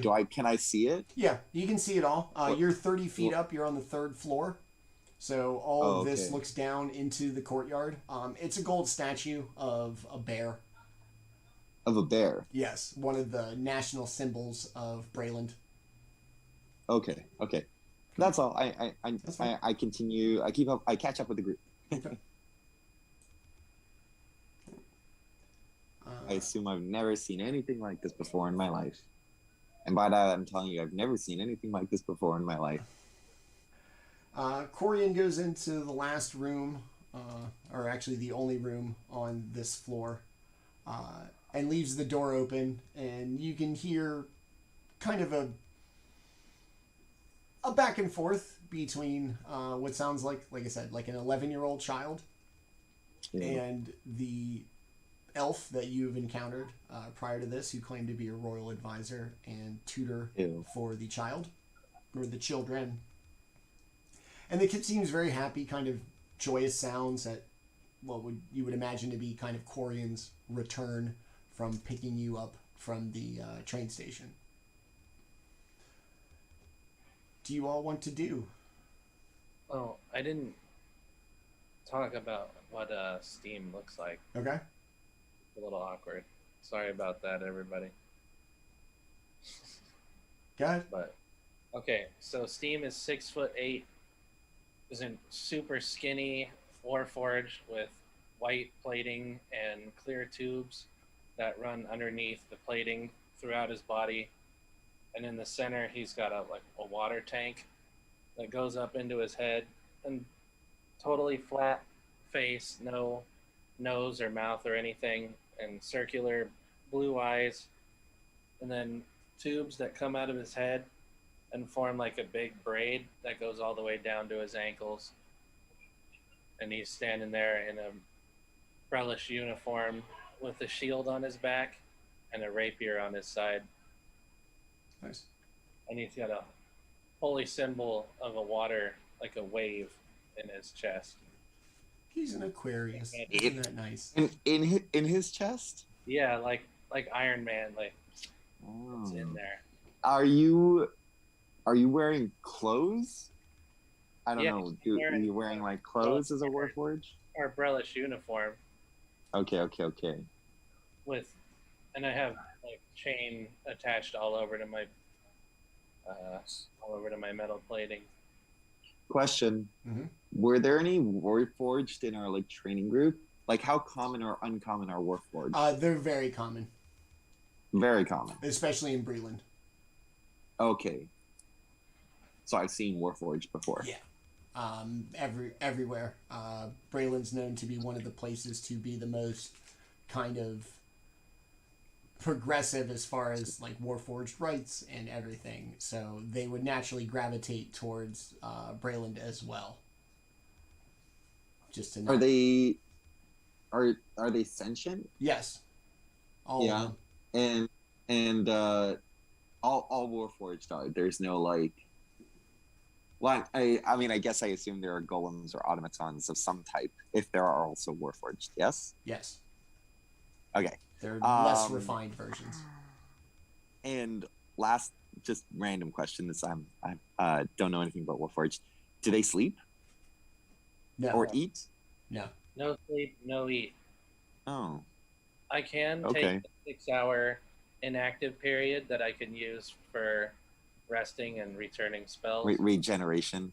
Yeah, like I just kind of power down and then wake up like 6 hours later. Like, but Okay. yeah, I don't have. I guess you don't even have a mouth, right? I don't even have a mouth or a nose. I just have. Do you? Has your communication come from your body, or is it telepathic? Oh, it emits from somewhere. Okay. I'm not sure where. Cool. When he talks, it comes out loud. And this is a he robot. Well, this is a robot that doesn't really have a gender because So like they. it doesn't really matter to them that they have.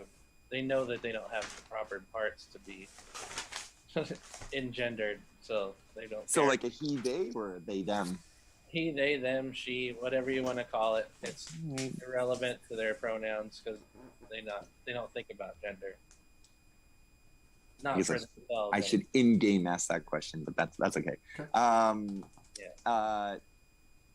Can we hear the conversation that the half-elf and child thing are having? It just sounds very jovial, like somebody just returned from being gone for a little while. The kid being 11, probably a little more excitable than, Are we just standing outside? Yes. The room? If anybody wants to make their way into the Well, prison. are we like guarding, or are we gonna be Babysitting. buddy with this kid? That's my question. I mean, you got to probably meet the kid first. No. Oof, grody. Yeah, I guess I'll go in there. I'm gonna stand outside the room, but I'm gonna stand in the doorway and just like glare at him menacingly with my pupilless white glowing eyes. Okay. But I'm not gonna go in the room. Steam walks up to that light that's on the outside just before the door and starts inspecting it. Puts a white glove on and is really giving it the once over. You notice it's very clean. Most of the royal apartment that you've seen so far is. Whether it's a result of the impending royal wedding or, the king's really good at keeping his place clean, not really sure yet. Steam is satisfied then. Okay. It's you're like a commercial for a cleaning product. Oh yeah. Like you're gonna sweep away the competition. Yeah. I've got a purpose, and it is to clean. I am devoted to the concept of cleanliness. I don't think I'm very clean. I'm probably still got blood and stuff on me from combat. When you go to sleep and you wake up, you'll have clean clothes. Oh Jesus. Okay. Do either of them take note of me standing there? Quarian doesn't seem to care too much. The prince kind of looks probably accustomed to having a rather random assortment of people assigned to guard him through his life. It's not really probably noteworthy. Kai, you still playing with the Wall of Force windows, or? Yeah, we'll This just is say really neat, you guys. yeah. Okay. In fact, I'll move him on over there to the window. Well, I guess that is the window, isn't it? Yeah. As Vincent. When go ahead. Go ahead. Not important. Go Okay. ahead. As Vincent makes his way into the room, Corian stands there very proud. King Shields. This is the Prince Cord, His Majesty's youngest son, and is the reason why we do not have to make nice with the rich folk today. So, Your Majesty, we thank you. Your Majesty, these are your King Shields, who you've probably no doubt by now heard protected your sister in the last couple of days. So they will be quite prepared for anything that should happen. And kind of the kid kind of looks incredulously at him. It's like, it's your sister's wedding. You know your father. Plus, with everything going on with your brothers, just let it be, okay? The prince kind of nods and, yes, Corian. Looks at everybody. Hi, I'm Cord. You don't have to call me Your Majesty or anything. It's kind of weird. Just Cord is fine. Yeah, I guess thank you for saving my sister and keeping an eye on me so I don't have to go to this wedding. Corey and I would be bored, and you look like a lot of fun. Corian kind of looks down on him. Remember, Your Majesty, they are here to protect you, not to be your playmates. I know, Corian. Corian looks down on him. The wedding procession shall be getting any minute now. Do you want to see? Yeah, I want to see everybody that Father's invited. Very well. Let's go outside. Or let's go. And so they move out to the hallway, kind of the big window in the middle of the courtyard to kind of be able to see everything. And when they step out, can I look into the child's room and Sure. see if there's anything of note? For whatever this is Anything worth that to stands 7, out or anything? it looks like a kid's bedroom. It does have a large suit of armor in one of the corners, a bunch of books, but also a bunch of things that would imply a more active lifestyle, like a sling and some things for outdoor games.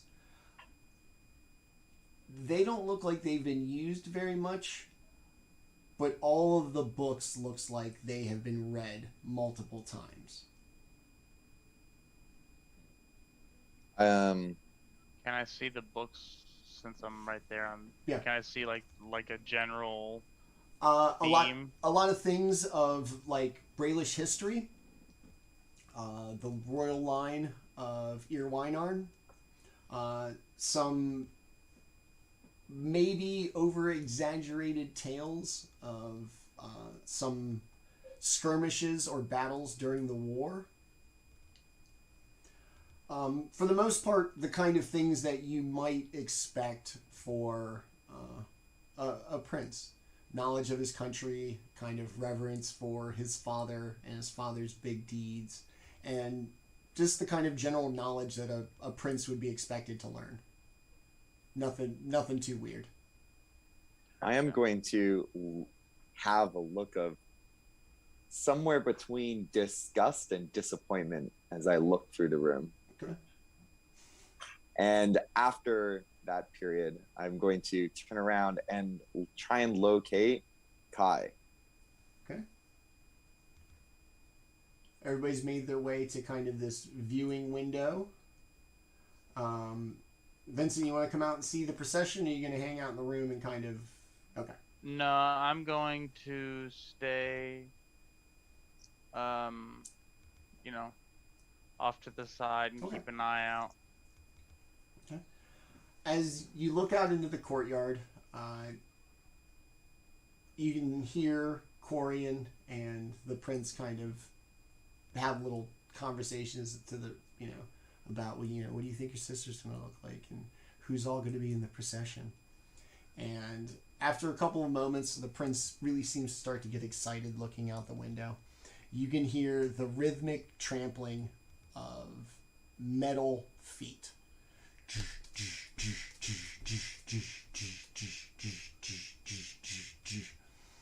Just echoing through the stone walls of the courtyard. And as you look out and the sound becomes louder and closer, it is a formation of 17 Warforged.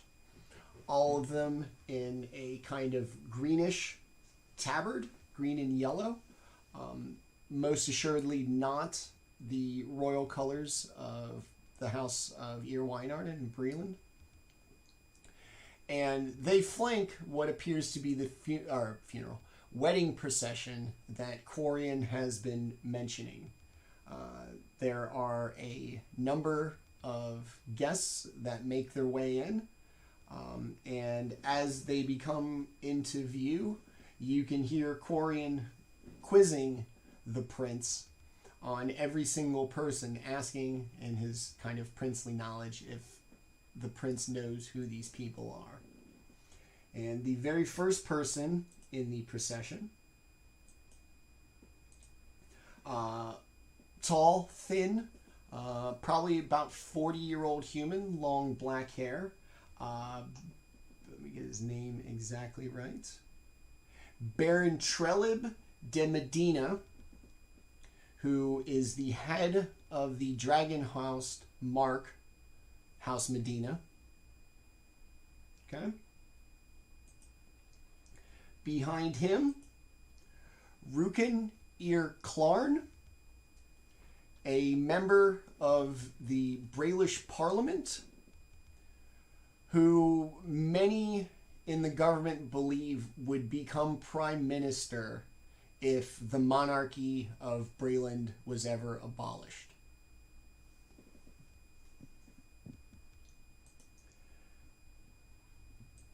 In the next line, a beautiful, dark-haired, olive-skinned girl, about 19, features very definitively unlike Bornell's children.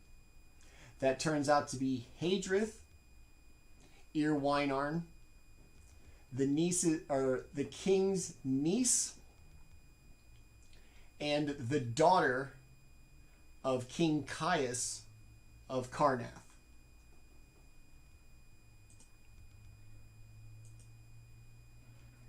She is accompanied by Merix de Cannith, the regional head of the dragon-marked house, House Cannith, based in Sharn.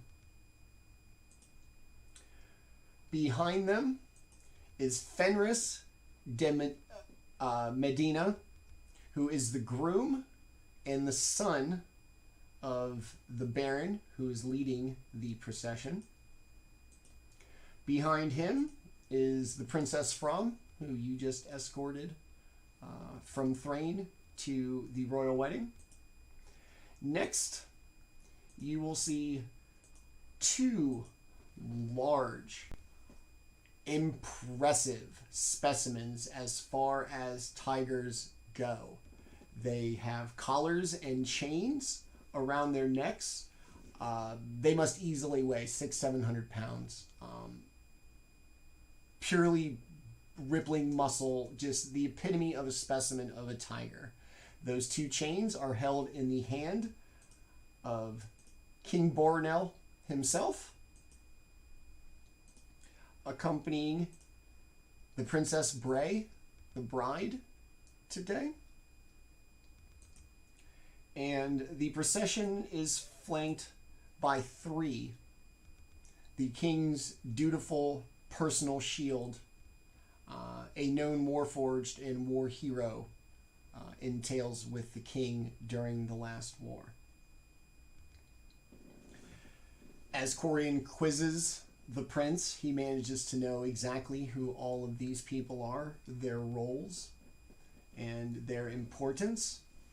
And you see them all begin to line up as if to head into the cathedral for the wedding about to begin.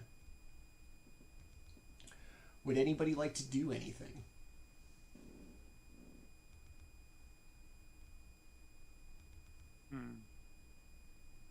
I'd like to approach Kai, assuming he's not close to Quarian and the prince. Close-ish. Yeah, Kai, Okay, I'm gonna.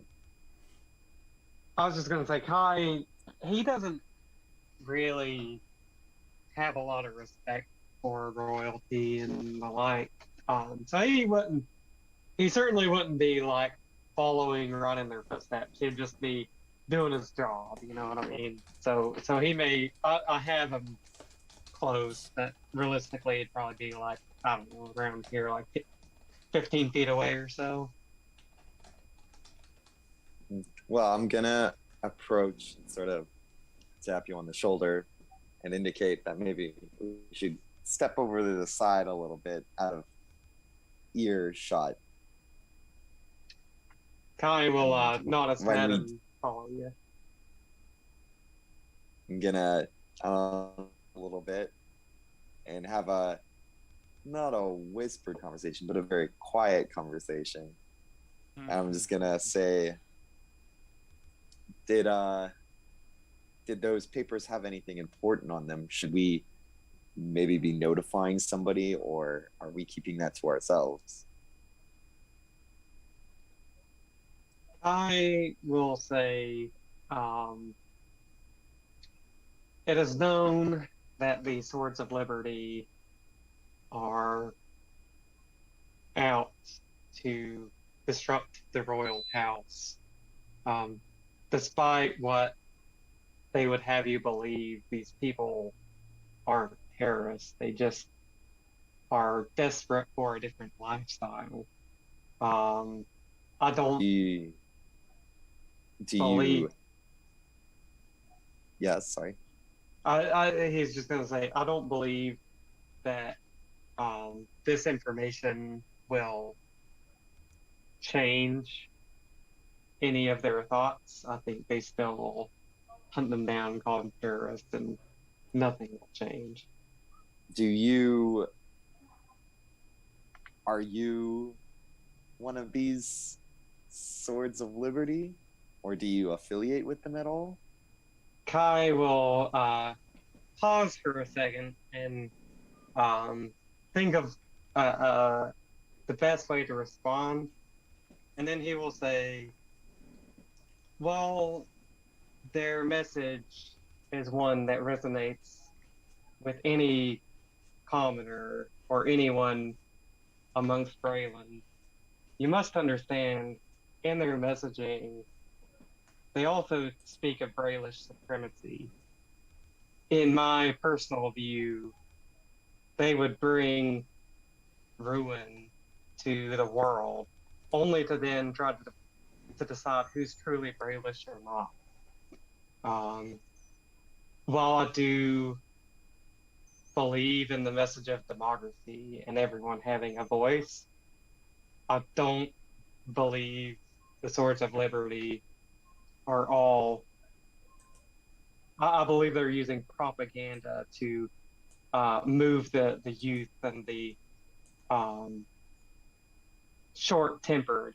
They're trying to get these younger people and the less educated people with these sayings of freedom just to get them riled up and ready to fight for this Brelish supremacy, which I would like no part of. Insight check.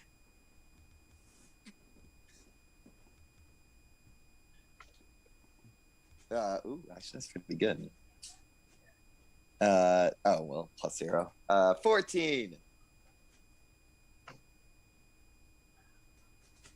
So, I don't know, Manny, I'll let you kind of side here, because you know my backstory a little bit. So.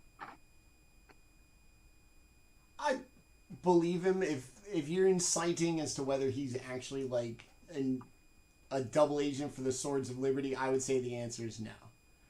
Do his points of view somewhat overlap? Yes. All Right.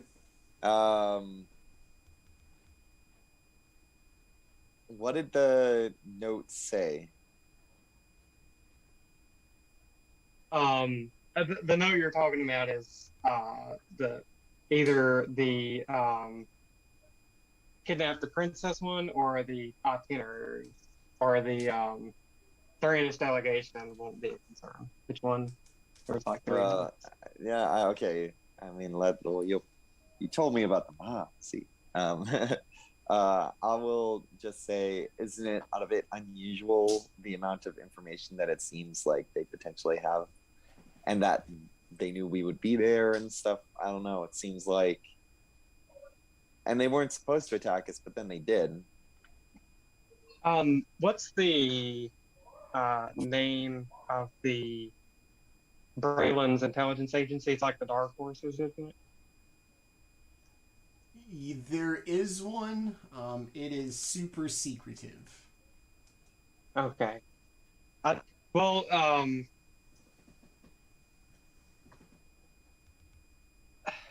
guess Kai will say, I can tell you from experience that a lot of times people will be undercover to leak out information. I am extremely confident that Braylon is already aware of this. We can tell them if you would like, but I would. I genuinely don't care.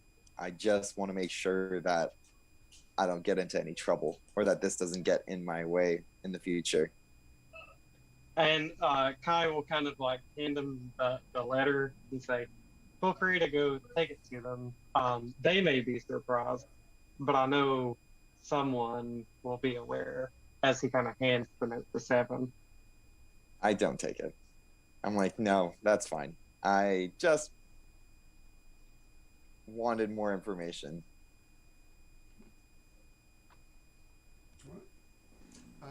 Anybody else want to do anything, move around? You hear me like pull out like an apple and take a bite. Oh, I'm sorry. Staring out the window, yeah.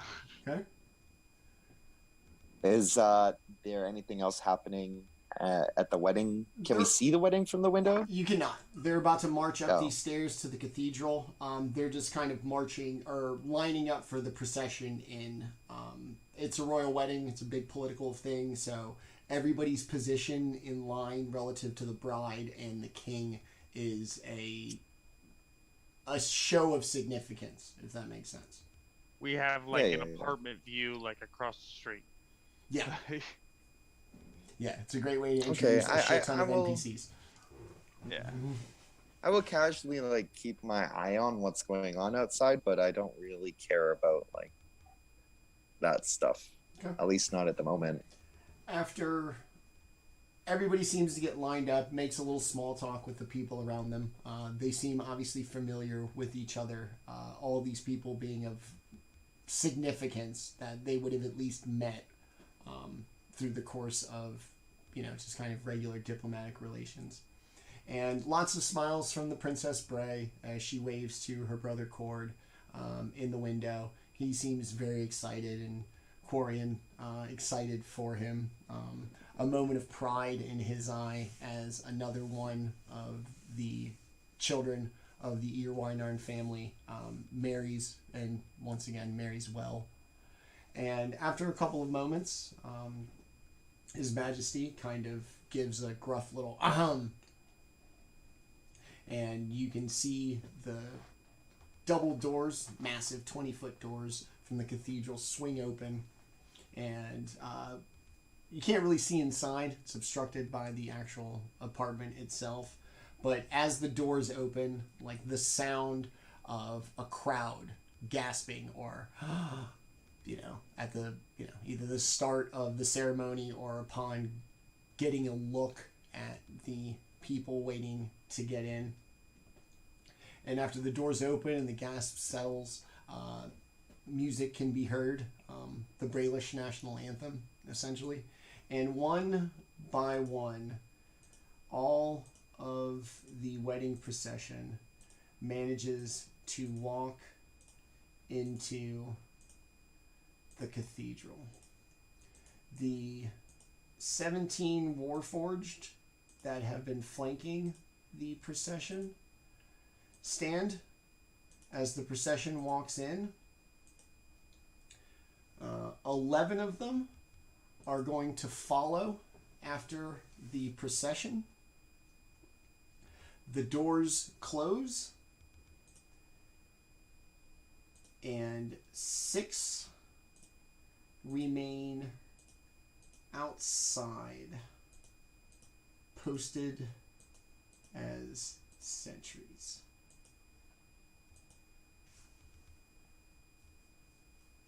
Very cool.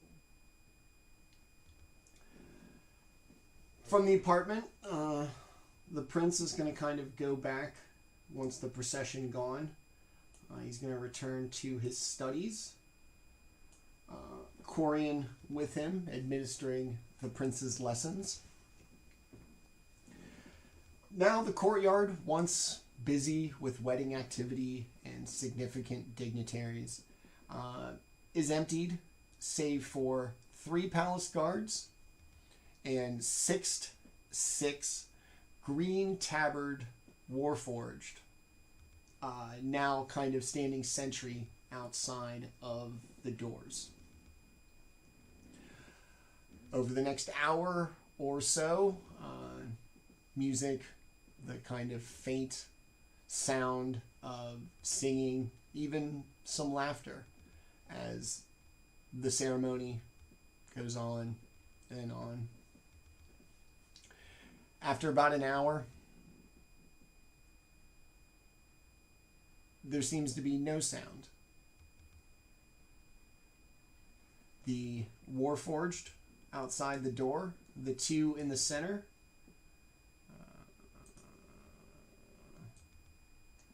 these 2 right here, are going to split off from the group,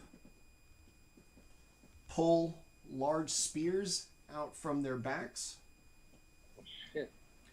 jam them between the doors, and bend them. Both of them.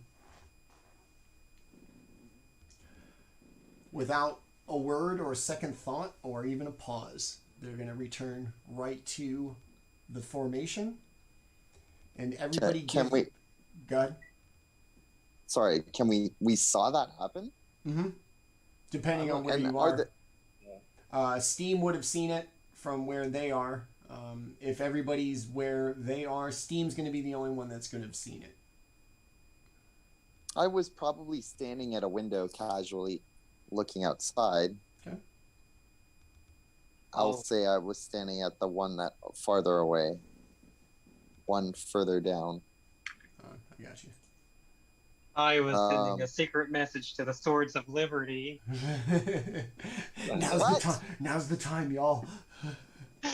Oh, go. And there are other guards out here. Did they move or do anything? They didn't really move. Everybody's kind of standing around. It's been boring. You're guarding an empty courtyard. Okay. And Did I Good. So did I not see them twist their spears into the thing? You did. If that's where Okay. you are, you can see them from there. It literally only took about 10 seconds, though. It's up 2 stairs, and then right back. I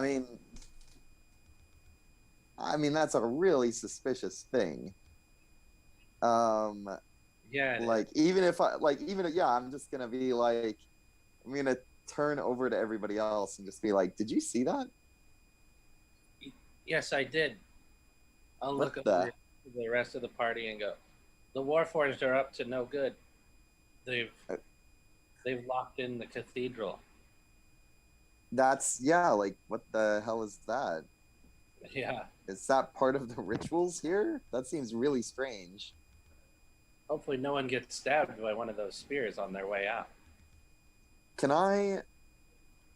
The guards that are outside, are they... They're not... They didn't notice, they didn't move or anything. They're in it. They're in it. We gotta kill them too. What? No, I don't know about that. I know this situation. I know it. I'm going to... If the guards outside didn't do anything, I don't know. What would I do? Well, I told you guys, and then I don't know what else I would I do. will say, our job is to protect Prince Cord.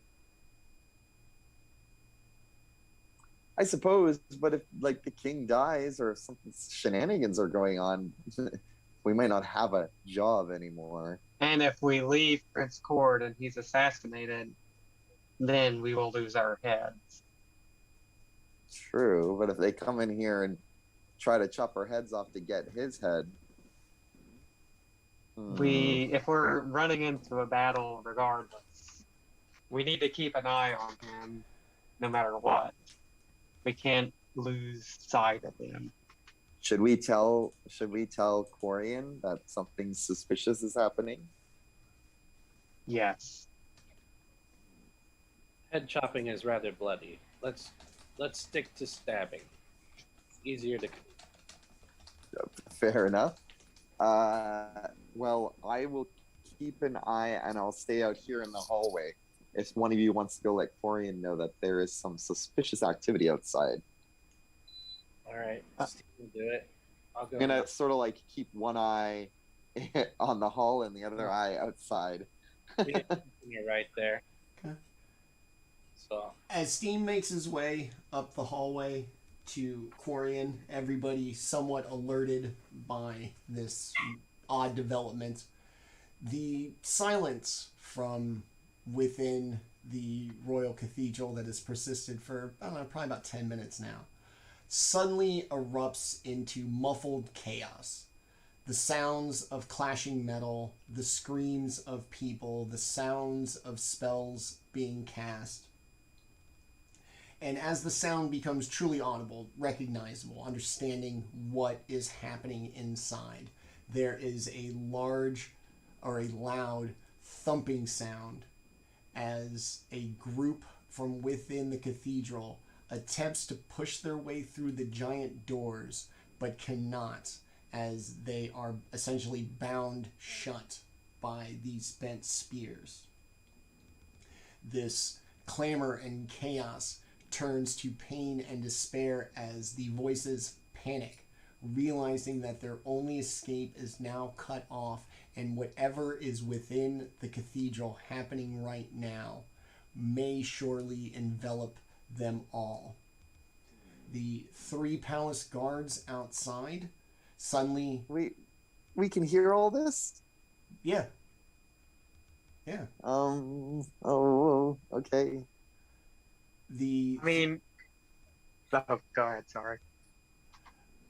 The 3 palace guards, aware of the fate of the wedding guests and their inability to open the doors to escape what is going on, has drawn their suspicion, and they have made their way around, facing the Warforged, who stand undeterred with their metal expressionless faces. They look down on the royal guards. The line of Boronel is weak. The future of Breland is doomed. The guards draw their swords. The Warforged draw their spears. And that's where we will end it for tonight. vicious cliffhanger. We're The level life force. 3. I don't know what's happening with the Warforged. That's I don't know what's going on. just But, saying. As I mean, for the most part, the narrative idea of what do? Do you guard the prince and do your fucking jobs, or do you go try to be the heroes and go downstairs? That is the question that we're trying to elicit with this encounter, just to get all that on everybody. I have an idea. Let's Um, play for another hour as I execute it. No. I know. So yeah, all right. We're back to our much shorter, normal kind of timeline of a show episode, and back to leading on cliffhangers. This one, Yay. as we can tell, with a 6 Warforged, not of the nation of Breland, 3 guards of the nation of Breland, a prince, an advisor, and 4 of the royal bodyguards for the king. And we will get to all of this going on very soon, next week, in fact. So yeah, that's episode 2 in the books. We appreciate everybody watching. We always talk about the players here and the characters that they inhabit, but every week I'm forever reminded that they're infinitely better people than they are role players, which is saying something because these guys are great. Today we'll get back to the habit of meeting these fantastic people behind these characters. We'll do a little channel business, and then we'll get out of here and let everybody get on to their holiday weekend. Let us start with our newest character of the episode. Played Steam, our newest member, a Oath of the Ancients? Oath of Devotion. Oh, that's right, Devotion Paladin. Yeah, my jam. Yeah. Devoted to cleaning. Yes. Hey, it's a good thing. So, Tenta, tell us a little bit about yourself, and we'll go around the horn, and then we'll get out of here. All right. I'm Tenta. I'm 38. I love wrestling and metal and fighting and all those fun things.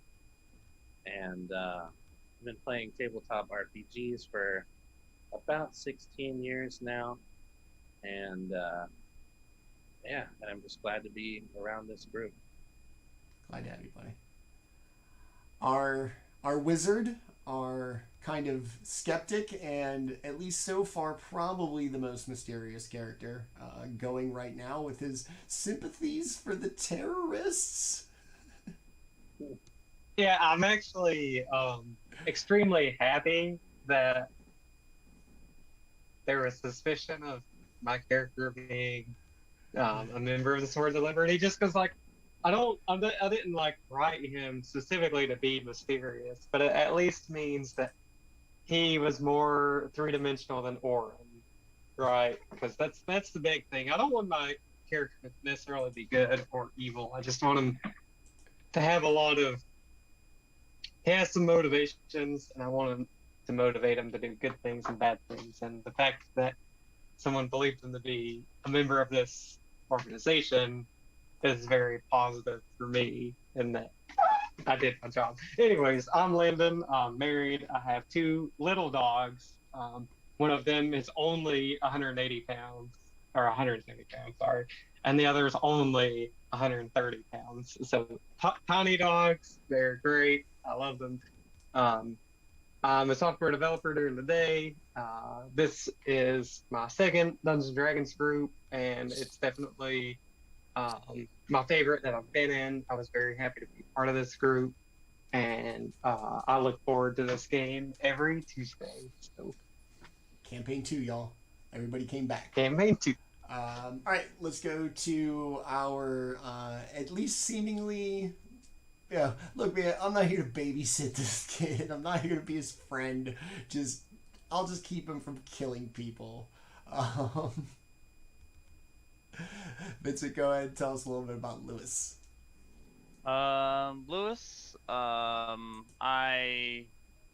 like my character. I'm a chef in real life. I love spending time playing D&D with these guys. Had a blast with the first campaign. I can't wait to play more. Again, dad of 2 lovely daughters, husband, and father of 2 animals with no tail. So, yeah. Extra stuff. Nobody has tails in our household. That's right. Nobody. That's awesome. And last and not least, our south of the border Ford correspondent, who this is the last episode. You're going to be warm, right? Pretty much. All right, back to the Great White North of the Florida, back to the winter of the Florida of Canada. So Yes. Yeah, it'll be mostly the rain. Actually, my city is currently flooding. Is it? That's nice. Yeah, it's ironic that I left at the time that I did because things have been really bad there apparently. Yeah, my name's Dustin. I play a lot of Dungeons and Dragons. I'm from the Canadas, but our city has become the poster child of global warming. We had a heat wave that killed a whole bunch of people, and now our city's literally flooding 6 months later. So I don't know what the fuck's going on, The but day hey, after tomorrow, that's the world. I saw it. I know, right? It's literal. It's anyways. No, I'm playing with my favorite group of buds. The only thing that we haven't done yet is have drinks in real life. But you know what? It'll happen one day. That'd be awesome. one of these days. We'll get a small con going for the channel. We'll go rent a cabin somewhere and we'll play D&D and get hammered. We'll play board games. Play board games. Needs a lot of dice. So as always, that is our amazing group. Once again, I'm Manny at GrowedUpGeek on your social medias. No Wednesday show this week. We will be back with Wednesday shows on December 1st, 8th, and 15th. They will be the final 3 episodes of One Shot Wednesdays before we switch over to what we're going to do on Wednesday nights starting in January. We'll announce that on the December 1st episode. In the meantime, you can catch us here for Eberron, Twilight's Tranquility's Twilight. Every Tuesday at 7 p.m. New videos uploaded to YouTube the following Mondays at 2 p.m. So if you can watch us on Twitch on demand or you wait for YouTube, you can catch us there Mondays at 2 o'clock. Thank you to everybody who watched tonight, to our good friend Bardlock for another renewing of their sub, everybody who joined us in chat, to my amazing players. Thank you very much. Next week, we're going to really start rolling on this campaign with real decisions about what we do. No more blah, blah, blahing from the DM. Just straight Eberron action that I can't wait for. So we will see everybody next week. Thanks for watching, and we'll catch everybody later. Thank you. See you next week. Good night.